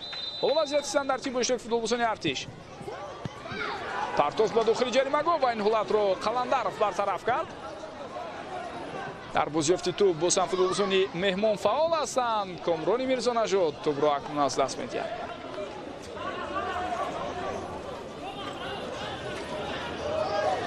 بار دیگر می‌بینیم همین حالت را. بله اندک با شانه دلیر عزیزوف در همان حالت توپ برخورده است. باز یک ضربه دیگر از مسافه دور، اما این دفعه این ضربه خیلی بلند و نوانیق است. عزتالله روزیف این ضربه را روان کرد. خوب бозиҳо чӣ тавре гуфтам дар доираи мусобиқаи кафа дар шаҳрҳои душанбе ва турсунзода сурат мегиранд. Дар шаҳри душанбе дар варзишгоҳи клуби марказии варзиши артиш яъне политехникуми қаблӣ ва ин дафъа дастандаркорони мусобиқаи кафа тасмим гирифтанд ки мусобиқаро дар майдонҳои чаманзораш табиӣ баргузор кунанд ва фикр дорам ин иқдоми хубам ҳаст. ҳикматулло инҷо натавонист ки тӯбро ба ихтиёри худ гирад. рӯзи 21 май бозии ӯзбекистон эрон дар талко арена, туркманистон афғонистон дар варзишгоҳи клуби марказии варзиши артиш. 22 май афғонистон тоҷикистон дар талко арена, туркманистон ӯзбекистон дар варзишгоҳи клуби марказии варзиши артиш бозӣ мекунанд. ва ҳамаи бозиҳои худро дастаи ҷавонони кишварамон маҳз дар ҳамин майдон доир мекунад. рӯзи 24 май зидди туркманистон, 26 май зидди эрон, мазарат зидди ӯзбекистон ва 28 май зидди эрон. дар ҳамин майдон бозиҳои ҷавонони мо дактараш наврасони мо метавонем бигӯем, чун ҳайати 17-солаҳоямон дар ин мусобиқа иштирок мекунанд бо роҳбарии Раҳматулло Фузайлов.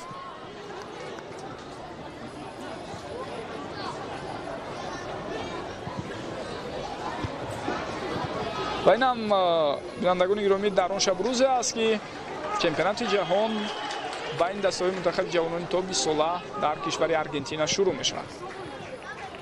фурсат барои футболбозони дастаи артиш, инҷо имконияти беҳтарин, зарба ва гол. Зарба ва гол ки тавре мебинем дар ин ҳолат хатои бисёр нобахшидании футболбозони дастаи Регар дар хатти дифоъ боис барон мешавад ки Жан Гатен ба задани гол муваффақ шавад. дақиқаи 62-уми бозӣ имконияти бисёр хуби худро Жан Гатен самаранок истифода мебарад ва тӯбро ба дарвозаи Далер Азизов равон карда истодааст.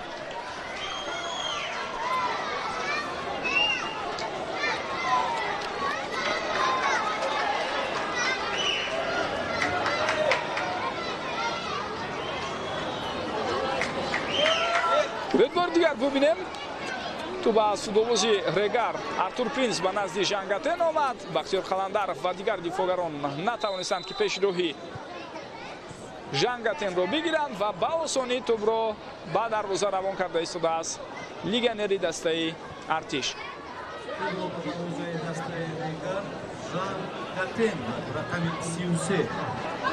фурсат барои бозигарони Регар инҷо пайдо мешавад. дарҳол ҳуҷуми ҷавобӣ ва бубинед ки дар ин вазъият зарбаи задаи Шерзод Маҳмадиев ба футболбози дастаи артиш расида аз майдон берун шуда истодааст.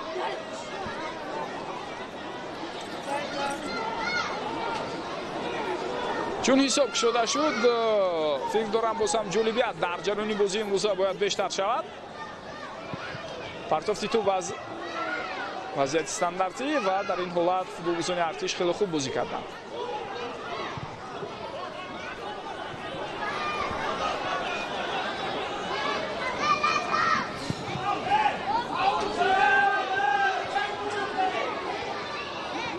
имконияти навбатӣ барои бозигарони дастаи артиш мумкин буд пайдо шавад агар каме бехато пас дода метавонист Хуршед Абдуллоев дар ҳамон ҳолат.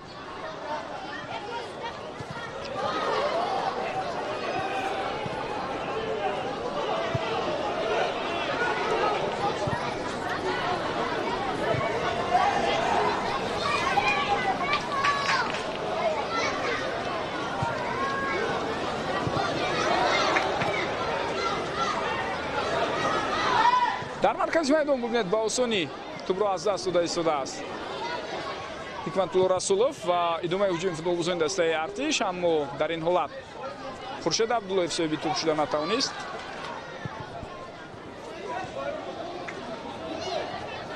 Шерзод Маҳмадиев хато мекунад ҳангоми пас додан. Комрон Иброҳимов пас ба Вайсиддин Сафаров.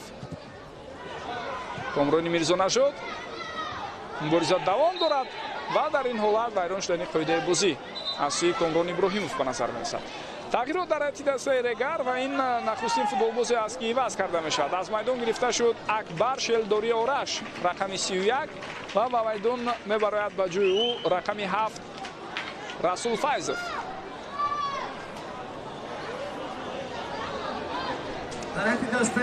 ҳамчунин тағйироти дуюмро ҳам мебинем. аз майдон гирифта мешавад аминҷон эргашев ва ба ҷои ӯ бо рақами 30 нуриддин ҳамроқулов баромада истодааст. нуриддин дар он бозиҳое ки аз курсии бозигарони эҳтиётӣ ворди майдон шуд, худро хеле хуб нишон дод. ин бозӣ муқобили дастаи хатлон буд. дар даври якум вақте Регар бо ҳисоби калон ғалаба кард ва баъдан боз бозиҳои дигаре ки ҳунарнамои хуби ӯро мо дидем.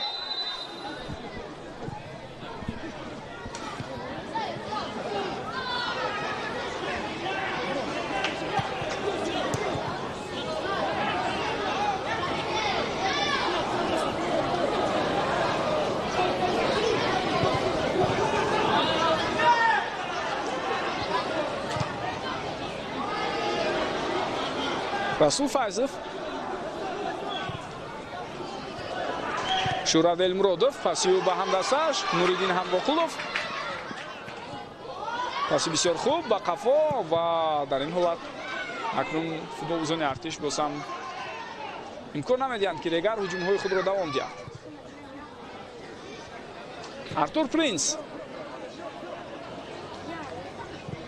Фирӯз Қараев,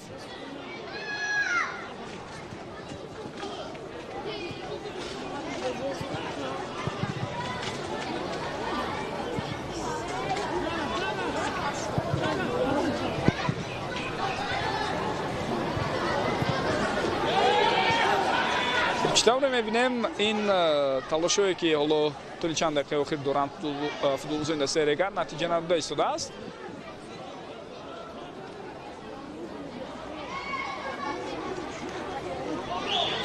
давр ба давр читавре болотар ҳам гуфтем натиҷаҳои шогирдони Алиё Рашидмаҳмадов баъд шуда истодааст. Регар дар ибтидо хело оғози бобароре дошт, аммо баъдан дар даврҳои охир натиҷаҳо хело ҳам сусту заиф шуданд барои ин бошгоҳ.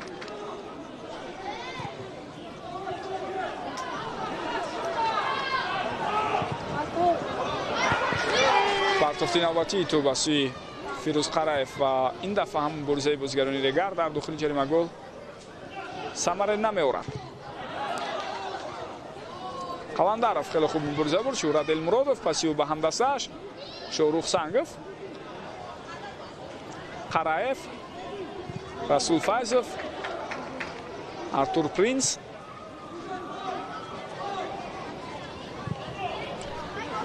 хуб намедонам пас шудани натиҷаи бозиҳои дастаи Регар ба чӣ рабт дорад, зеро худи сармураббии дастаи Регар Алиё Рашидмаҳмадов ҳам баъд аз бохти бисёр аламоваре ки муқобили Кӯктош 2 ҳафта пеш аз ин дар ҳамин майдон буд, иброз дошт ки ман намедонам чаро ҳамин гуна ҳолат бо мо рух дода истодааст. бори дигар такрор шавад, ёдовар мешавам ки Регар мавсимро хеле хуб шурӯъ кард, на танҳо аз нигоҳи натиҷа, балки бевосита аз нигоҳи бозие ки онҳо доштанд. ҳам муқобили Хатлон, муқобили Хуҷанд дар сафар, баъдан муқобили дастаи Истиқлол дар ҳамин майдон бозиҳои бисёр хубу диданиеро шогирдони Алиё Рашидмаҳмадов нишон доданд. Аммо баъд аз он як бора пасравӣ дида шуд ва дар бозиҳои охир танҳо онҳо ҳосилотро дар ҳамин майдон 2-0 шикаст доданд. шикаст аз Файзкан 5-1, бохт аз Кӯктош 2-1. бисёр дардноку аламовар ҳам буд барои мухлисон тарафдорони ин бошгоҳ. хуб, як футболбози дастаи артиш ишора карда истодааст ки ба ёрии тиббӣ ниёз дорад. ва агар бозиҳои охирро бигирем, бинандагони гиромӣ, Регар аз муқобили артиш бори охир соли 2019 ғалаба ба даст оварда буд. онҳо бо ҳисоби 2-1 дар майдони хонагии худ артишро шикаст дода буданд. аз ҳамон давра то кунун дар 5 бозии баъдӣ дар чемпионат Регар боре ҳам артишро шикаст надодааст. 3 дафъа бохт, аз ҷумла якяш дар ҳамин майдон ва 2 бозии дигар бо мусовии онҳо хотима ёфтааст. дар ростаи клуби марказии варзиши артиш бозингар иваз карда шуд. ҳоло тағйирот дар ҳайати дастаи артиш ба назар мерасад. аз майдон гирифта мешавад Комрон Иброҳимов ки рақами 20 бо рақами 20 бозӣ мекард ва ба ҷои ӯ бо рақами 17 Исроил Холов мебарад. дӯстони азиз, ҳамдорони атман, рӯзи 21 май дар ҷумҳурии мо чемпионати ассотсиатсияи футболи кишварҳои осиёи марказӣ Ю-20 баргузор мегардад ки дар он 5 дастаҳои Эрон, Узбекистон, Афғонистон, Туркманистон ва Тоҷикистон ширкат меварзанд. бозиҳо дар шаҳри Душанбе ва дар шаҳри Қосурзода баргузор мегарданд. хуб, бинандагони гиромӣ, ман бояд бигӯям ки дастаи артиш дар бозиҳои охир натиҷааш бисёр хуб аст.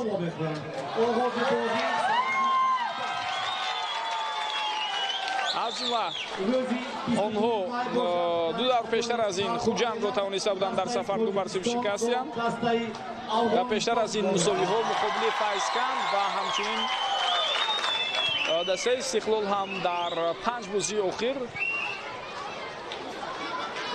дида мешавад ки аз ҷониби Куктош, аз ҷониби клуби марказии варзиши Артиш дактараш ба қайд гирифта шудааст ва дар 5 бозии охир танҳо як бохт доранд, онам аз Хатлон дар майдони хонагии худ 2-0,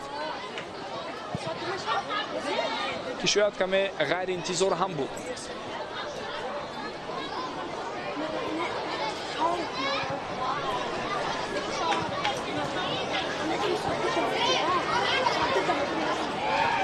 Шурат Элмуродов тӯбро нигоҳ медорад. Пас ба канори чап Шерзод Маҳмадиев, ирсоли тӯб ба сӯю ва ҳангоми қабули тӯб Абдухалил Боронов на он қадар амалкарди хубе дошт. Дактараш амалкарди дурусте.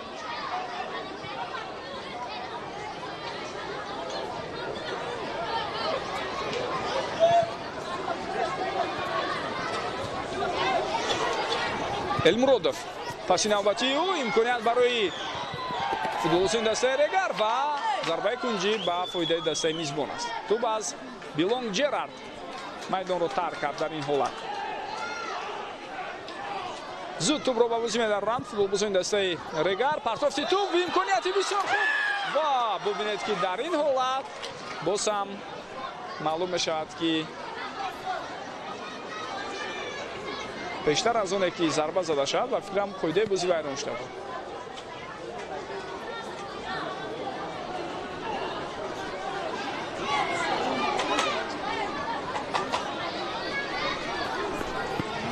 бале, вайрон шудани қоидаи бозиро ба эътибор мегирад сардовар Насрулло Кабиров.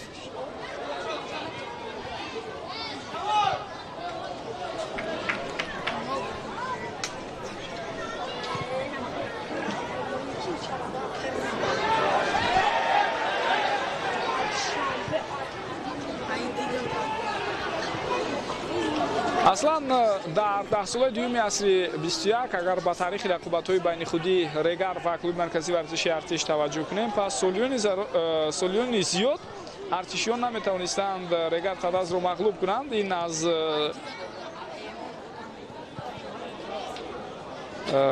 рӯи маълумотҳои умурие ки дастрас ҳастанд, аз соли 2010 то соли 2017 Артиш боре ҳам дар баробари Регар ғалаба накардааст.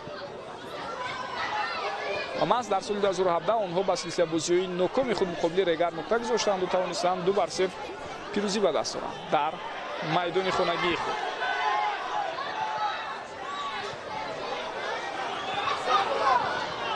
Қараев пас медиҳад ба Расул Файзов. Файзов тӯбро нигоҳ дошта истодааст. Пас ба Шурат Элмуродов, идомаи ҳуҷуми футболбозони дастаи Регар. Регар бо пасҳои кӯтоҳи миёна, бо таркиббороиҳо, бо истифода аз унсурҳои муосири футболӣ кӯшиш мекунад бозии худро барон монад, аммо натиҷа дар бозии охир чӣ тавре гуфтем нест.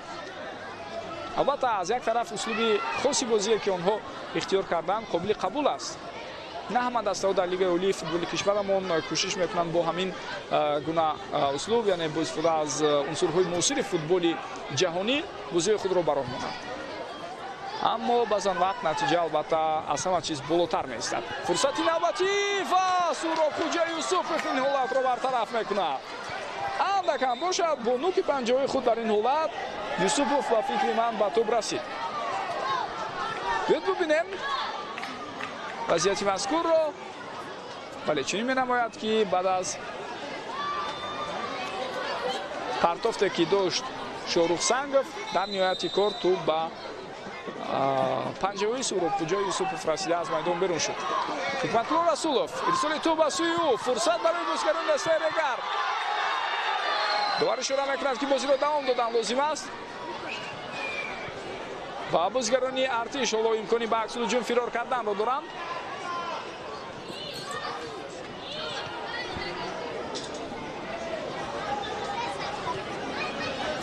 на ба бозигарони Регар бару ин дафъа муяссар шуд ки имкони ба аксул ҳуҷум гузаштани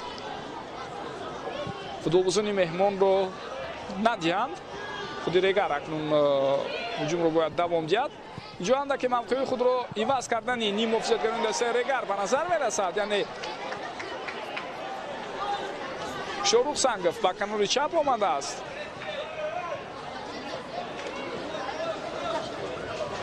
хуб ин ҳолати баҳснокро ҳоло бояд дида бароем.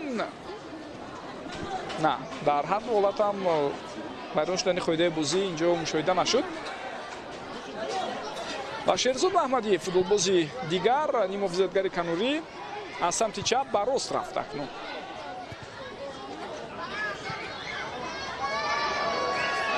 Хуршед Абдуллоев идомаи ҳуҷуми футболбозони дастаи Артишро мебинем, аммо Абдуллоев дар ин ҳолат тӯбро аз худ дуртар раҳо мекунад ва бо ҳамин тӯб аз майдон берун мешавад. ҳоло тағйиротҳо сурат мегиранд дар ҳайати дастаи Артиш ва ду нафар иваз мешавад. аз майдон гирифта мешавад Хуршед Абдуллоев ки бо рақами 77 бозӣ мекард ва ба ҷои ӯ бо рақами 18 ба майдон Абдулло Шарипов мебарояд. боз як ҳамлагари дигар ва барои баромадан ба майдон тайёрӣ дида истодааст ҳамлагар Бежан Нишонбойзода. Бежан қаблан узви дастаи мунтахаби ҷавонони тоби солаи кишвар буд. ин ҳолат андаке хатарнок аст аз ҷониби Жангатен, аммо ба назари довари марказ мумкин буд албатта бозӣ кардан дар ҳамон лаҳза. хуб Бежан Нишонбойзода ба ҷои Шероз Шарипов акнун бозиро давом медиҳад.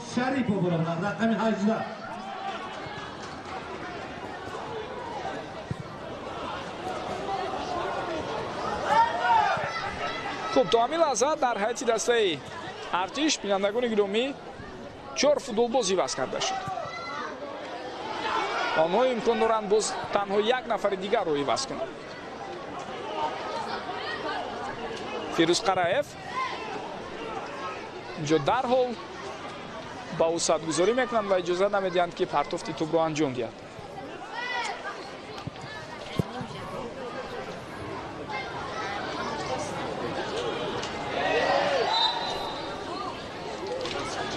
имрӯз дар курсии бозигарони эҳтиётии дастаи Регар теъдоди футболбозон чандон зиёд нест. ин ба чанд омили дигар ҳам рабт дорад. аз ҷумла 3 футболбози дастаи Регар имкони иштирок дар ҳамин бозиро надоранд. инҳо Доро Бергашев, Акбар Бобомуродов ва ҳамчунин Фирӯз Бобиев ҳастанд. аллакай аз курсии бозигарони эҳтиётӣ Нуриддин Ҳамроқулов ва Расул Файзов вориди майдон шуданд. ва дар курсии бозигарони эҳтиётӣ ҳоло Иброҳим Зокиров, Фаридун Давлатов, Ёқубҷон Ахмедов ва дарвозабон Куае Готсон боқӣ монданд. агар Фаридун Давлатов саломатиаш хуб бошад, ӯро вориди майдон кардан дар ҳамин лаҳзаҳо шояд ба Регар кӯмак ҳам кунад.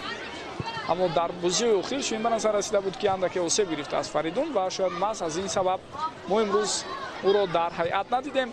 аслан ӯ футболбози ҳайати асосии дастаи Регар ба ҳисоб меравад.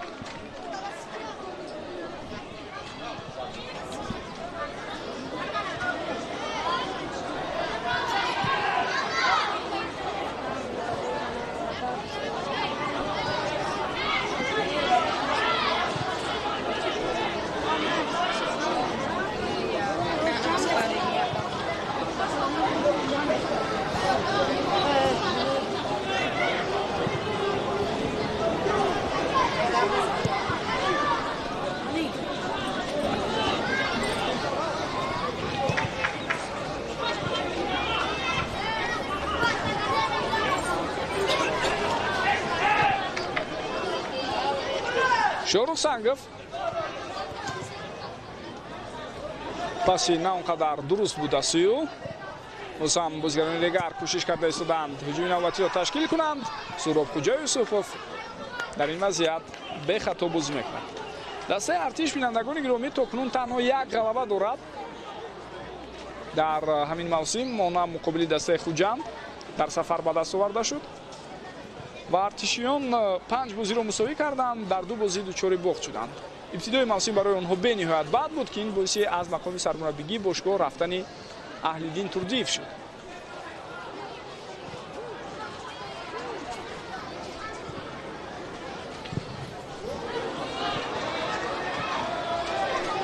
ولی اهل‌الدین توردیف در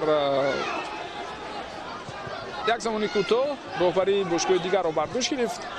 در کوکتاش ناحیه رودکی اول فعالیت دارد و نتیجه کوکتاش را به طور نظررس دیگر کرد. تا اومدن اهل‌الدین توردیف کوکتاش یگان امتیاز به دست آورده بود، آنها حالا صاحب 7 گل شدند و همین دور برابر با بازی رگر و ارتش همچنین اسقاط و کوکتاش هم با هم بازی کرده ایستادند. تغییرات در هیئت دسته رگر تداس اینجا به نظر میرسد و کارت زرد است در دست داور مرکز نصرالله کبیرов با فایز دولتов نشان میدهد و مربی دسته ارتش. خوب با جای حکمتالله رسولов بینندگان گرامی به میدان برآمد دفاعگر با رقم 21 یعقوب جان احمدov که بیشتر یعقوب جان بازیگر هیئت احتیاطی است.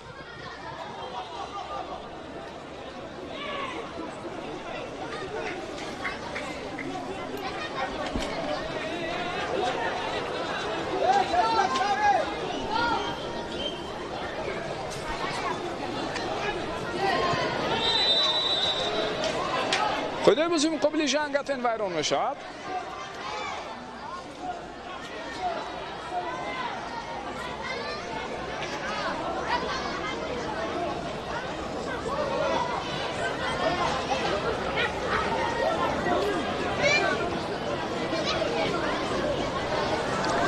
بار دیگر می توانید ببینید این حالت رو بختیار قلندرов با مبارزه می برد و نسبت به لیگنری دسته ارتش قیده بازی را در همان حالت دفاعگری مرکزی رگر ویران کرد.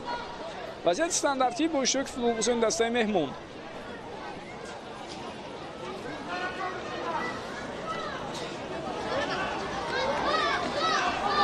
بختیار عظیمov در نزدیک توپ است. دفاعگری که یک زمان شرف دسته رگر را دفاع میکرد.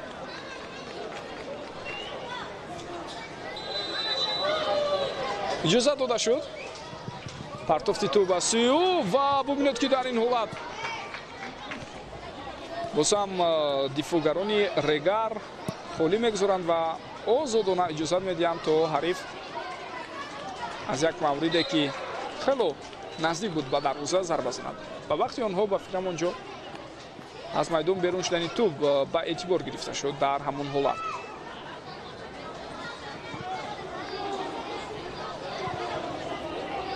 رگر مثل موسم گذشته باز هم کاری خود را در چمپیونات مشکل کرده ایستاده است. آغاز موسم گذشته هم چندان بد نبود برای فوتبالبازان شهر ترسانزاد، اما بعدا آنها با گرداب ناکامی گرفتار شدند که حتی به زینه آخرین جدول مسابقه هم پایین افتادند. و تنها آمدن علی رشید محمدov در اخیر این دسته را نجات داد، اما حال تعطیل برای این متخصص نتیجه ها چندان خوب نیست.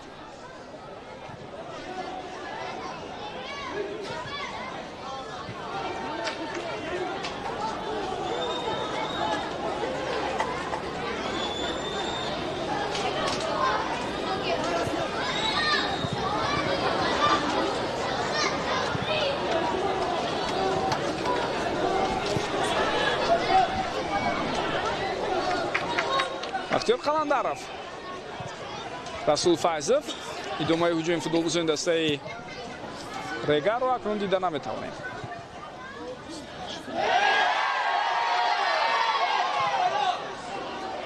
اجازه داده میشود که این هجوم دوام یابد و در این حالت چطور خود شما هم شاهد شدید به حملهگری دسته ارتش عبدالله شریفوف میسر نشد که از ارتور پرینس گذارد.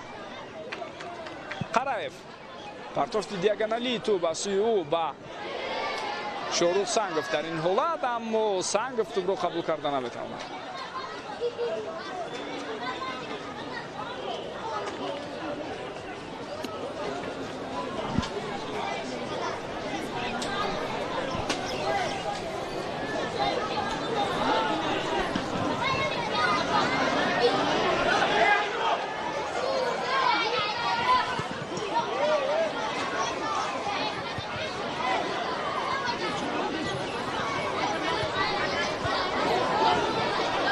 Шурат Эльмуродов хеле ҳам хуб инҷо ҳаракат карда истодааст ҳамроҳ бо Шоҳрух Сангов. Пас ба марказ Расул Файзов ва ӯ тӯбро аз даст медиҳад ин дафъа. Жангатен дар ин гуна мавридҳо албатта ин футболбоз бисёр таҷрибаи калон дорад. тӯбро дар ихтиёри худ нигоҳ дошта баъдан боз дар оғоз бахшидани ҳамлаҳо метавонад иштироки фаъолона дошта бошад. Жангатен ишора мекунад ки акнун баъд аз бархӯрд бо Бахтиёр Қаландаров каме осеб гирифт ва ина шаклу зиёдатӣ аст бинандагони гирон. Берун аз майдон мо ин ҳолатро дидем. Жангатен баъдан аз ҷои худ боло шуду боз дар дохили ҷаримагоҳ барои вақтро кашол додан худро ба замин партофт. Довари марказ Насрулло Кабиров бо қатъият табиби дастаи артишро иҷоза намедиҳад ки ба майдон барояд ӯ кӯмак расонад, зеро ӯ хеле хуб мушоҳида кард ки ин найрангбозӣ аст аз ҷониби Жангатен. бори дигар худи шумо метавонед бубинед Бахтиёр Қаландаров барои ин қоида вайронкунӣ бо корти зард ҷазо дода мешавад. аммо Жангатен бояд аз ҷои худ боло шавад.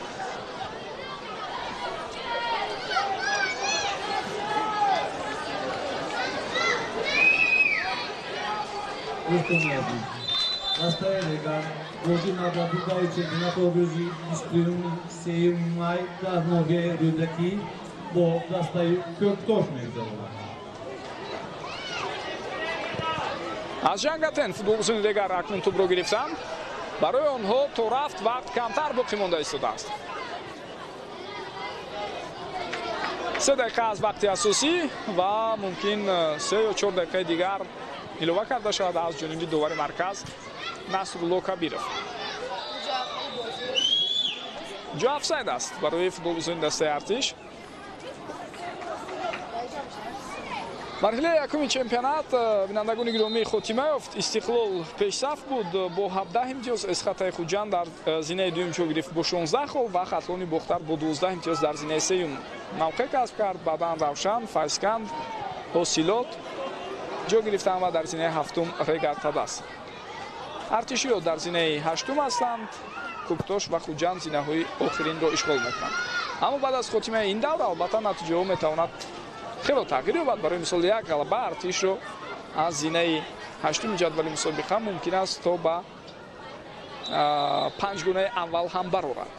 ин албатта боз рабт дорад ба натиҷаи бозиҳои дигаре ки пагоҳ сурат мегиранд.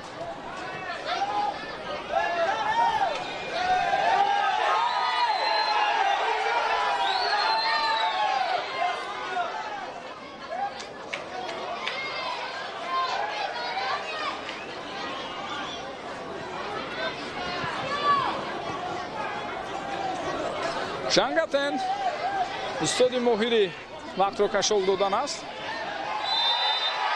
ва дар ин ҳолат корти зард ба Бежан Нишонбойзода. беҳуда нест. Бежан инҷо дида дониста тӯбро боз ҳам дуртар равон кард. аз ба ин хотир ба ӯ корти зард нишон дода шуд.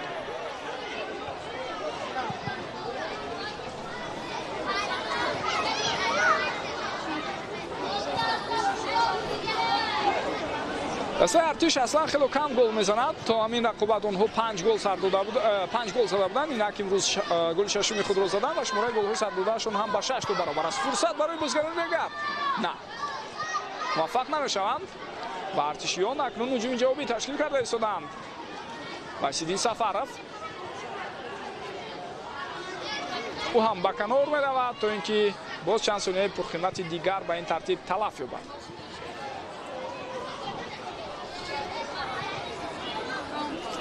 шумораи голҳои задаи Регар бошад ба 10 баробар аст ва онҳо 12 гол аз тӯри дарвозаи худ берун гирифтанд. Регар назар ба артиш бештар ба бохт мағлуб дучор шудааст. то имрӯз 3 дафъа. агар имрӯз ҳам дучори шикаст шаванд бори 4 хоҳад буд. партофти навбатии тӯб ва бозигарони артиш инҷо имкон надода истодаанд ба ҳариф. ҳоло чӣ ишора мешавад? аз назди дарвоза бояд тӯб ба бозида роварда шавад. тағйироти охирин дар ҳайати дастаи артиш барои баромадан ба майдон тайёрӣ мебинад Сулаймон Муҳадов. футболбозе ки дар гузашта дар ҳайати дастаи мунтахаби Туркманистон бозӣ мекард ва падари ӯ Чориёр Муҳадов он гурӯҳи мухлисони бо таҷрибаи футболи кишвар ки солҳои 90 дар солҳои 80-90 бозиҳои дастаи Помири Душанберо тамошо карданд. Хеле хуб медонанд ки падари ӯ Чорёр Муҳаддов дар ҳайати дастаи Помири Душанбе бозӣ мекард. хуб ба майдон мебарояд ҳоло Сулаймон Муҳаддов ва ӯ ба ҷои Жан Гатен бозиро давом медиҳад. Бинандагони гиромӣ, лаҳзае ки фурсат буд барои Жан Гатен ва бори дигар метавонед бубинед. Зарбаи задаи Хуршед Абдуллоев ба Артур Принс расида ба назди Жан Гатен омад ва Гатен аз Бахтиёр Қаландаров гузашту голро ба ҳадаф расонд. 4 дақиқа вақт илова карда мешавад. Вақти асосии рақобати имрӯза хотима ёфт. ҳоло умеди мухлисони дастаи Регар ҳам хело кам боқӣ мондааст барои натиҷаи мусбии бозии имрӯза. зеро дар қисми дуюм Регар аслан имкониятҳои хубе надошт. Дар нимаи аввал ду имконияти хуб буд. яке барои Аминҷон Эргашев ва пештар аз он барои Абдухалил Боронов, аммо ҳардуён фурсатҳо истифода нашуданд. ҳоландаке хато кард Суробхоҷа Юсупов. футболбозони дастаи Регар ҳуҷумро давом медиҳанд. имконият барои онҳо пайдо мешавад. хело ҳам хуб зарбаро мебинем, аммо ин вазъият аз ҷониби Билонг Ҷерард бартараф карда шуд.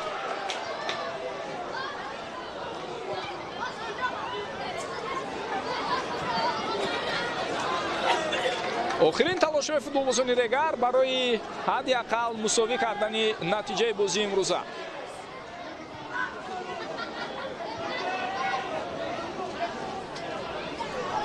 Расул Файзов пас медиҳад ба Ёқубҷон Ахмедов. Партофти Ахмедов ба дохили ҷаримагоҳ ва ин ҳолатро Суробхоҷа Юсупов бартараф карда истодаст. хуб бозии даври ояндаи худро Регар дар чемпионат бинандагони гиромӣ муқобили дастаи Куктош доир мекунад. дар сафар онҳо бозӣ хоҳанд кард рӯзи 23 май. баъд дар ҳамон давр ҳамчунин Артиш дар хонаи худ Хуҷандро қабул мекунад, аммо бозии онҳо рӯзи 24 май баргузор мешавад. бар иловаи ин бозиҳо бо иштироки Файзканд Эсхата, Хатлон Истиқлол ва Ҳосилоту Равшан дар даври 11-уми чемпионат дар нақша аст. ҳама ин бозиҳо рӯзҳои 23 ва 24 май баргузор мешаванд. тӯб дар ихтиёри футболбозони дастаи Артиш боқӣ монд. Исроил Холов, Бежан Нишонбойзода, босам Исроил, Умрон Мирзонажод, пас ба қафо, Билонг Ҷерард.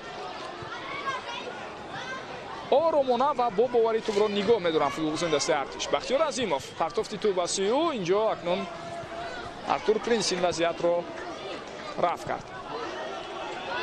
вақт бениҳоят кам боқӣ монда истодааст. дақиқаи 4-ум, дақиқаи охирини илова шуда оғоз мешавад. Ахмедов, паси ӯ, Абдухалил Боронов, партофти тӯб ба сӯи ӯ ва ин вазъиятро бозам дифоъгарони дастаи Артиш бартараф мекунанд. бар иловаи ин қоидаи бозӣ дар дохили ҷаримагоҳ аз сӯи футболбозони Регар вайрон мешавад. бор дигар бубинед ин ҳолатро. хуб Нуриддин Ҳамроқулов гуфта мешавад ки дар ҳамин ҳолат қоидаи бозиро вайрон кард. оҳиста оҳиста мухлисони дастаи Регар ҳам варзишгоҳро тарк карда истоданд. онҳо низ ба натиҷаи мусбии рақобати имрӯза умед надоранд. ва Алиё Рашидмамадовро беҳуда барои мо шумо дар ҳамин лаҳзаҳо нишона медиҳанд. мураббии бисёр ботаҷриба дар бозиҳои охир ҳамроҳи шогирдони худ натиҷаи арзанда ба даст оварда наметавонад. махсусан дар ду бозии зидди Артиш метавонем бигӯем, ҳам дар бозии якум он хатоҳоро агар ба эътибор нагирем, пас артишиҳо фурсатҳояшон ва имкониятҳояшон беҳтар буд. ва инак дар бозии дуюм ҳам Артиш бо бартари як тӯб пешсаф аст. Шарипов аз ӯ тӯбро гирифтанд ва қоидаи бозӣ вайрон шуд. корти зард ба Бахтиёр Қаландаров, ду корти зард табдил меёбад ба корти сурх ва бо ҳамин Бахтиёр Қаландаров майдонро тарк мекунад. болои ин ҳама мушкилие ки Регар дорад, он талаффутҳои кадрие ки гуфтем ҳастанд, акнун Бахтиёр Қаландаров яке аз дифоъгарони асосии даста дар бозии даври оянда ба Регар кӯмак карда наметавонад. ин метавонад аҳволи дастаро боз ҳам мушкилтар намояд. бор дигар бубинед ҳолатеро ки Шарипов гузашт ва баъдан Қаландаров қоидаи бозиро ба ин тартиб вайрон кард.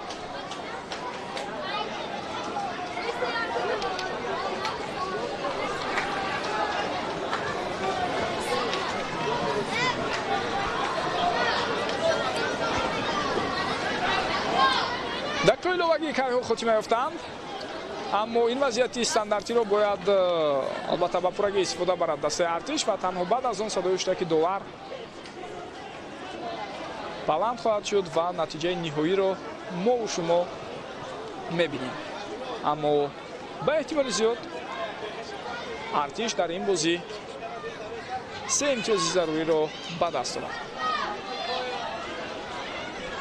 خب خود شما هم دیده است که ایستاد نشستگاه‌های تالکو آرنا خالی میشوند. مخلصان هم دلشون سرد شده از نتیجه بازی امروزه و ورزشگاه را ترک میکنند. ضربه مستقیما اجرا میشود و بسیار هم ضربه خطرناک این حالت رو دروازه‌بان برگرداند. دلیر عزیزов و اجازه نداد که ارتشیان گل دوم را زنند. بار دیگر میبینیم امکانیتی واقعا هم خوب برای بیلونگ جرارد، аммо регар дар ин ҳолат ҳадяқал худро бо ин таскин дода метавонад ки боиси минималӣ мағлуб шуд. дар нимаи дуюм комилан бозии ҷолибу диданро футболбозони дастаи регар пешниҳод накарданд. натиҷа ҳамин шуд ки аз як хатои онҳо меҳмонон самаранок истифода бурданд ва голи ягона ба номи Жан Гатен навишта шуд ва регар дар хонаи худ аз клуби марказии вартиши артиш мағлуб мешавад. бисёр сипос мекунам ки тӯли муддат моро ҳамроҳӣ кардед. бозии даври даҳуми лигаи олии футболи кишвар дар мавсими 2023 бо иштироки дастаҳои регар Фадази Турсунзода ва клуби марказии вартиши артиш бо ҳамин хотима мебарад. артишиён дар сафар тавонистанд 1-0 регар Фадазро таслим кунанд.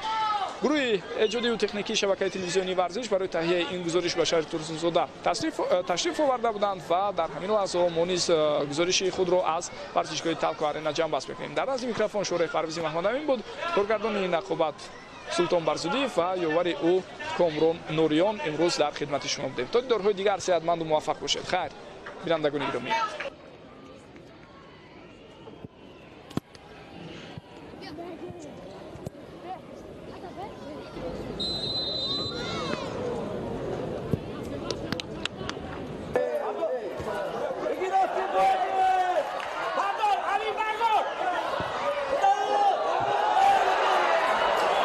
Baba.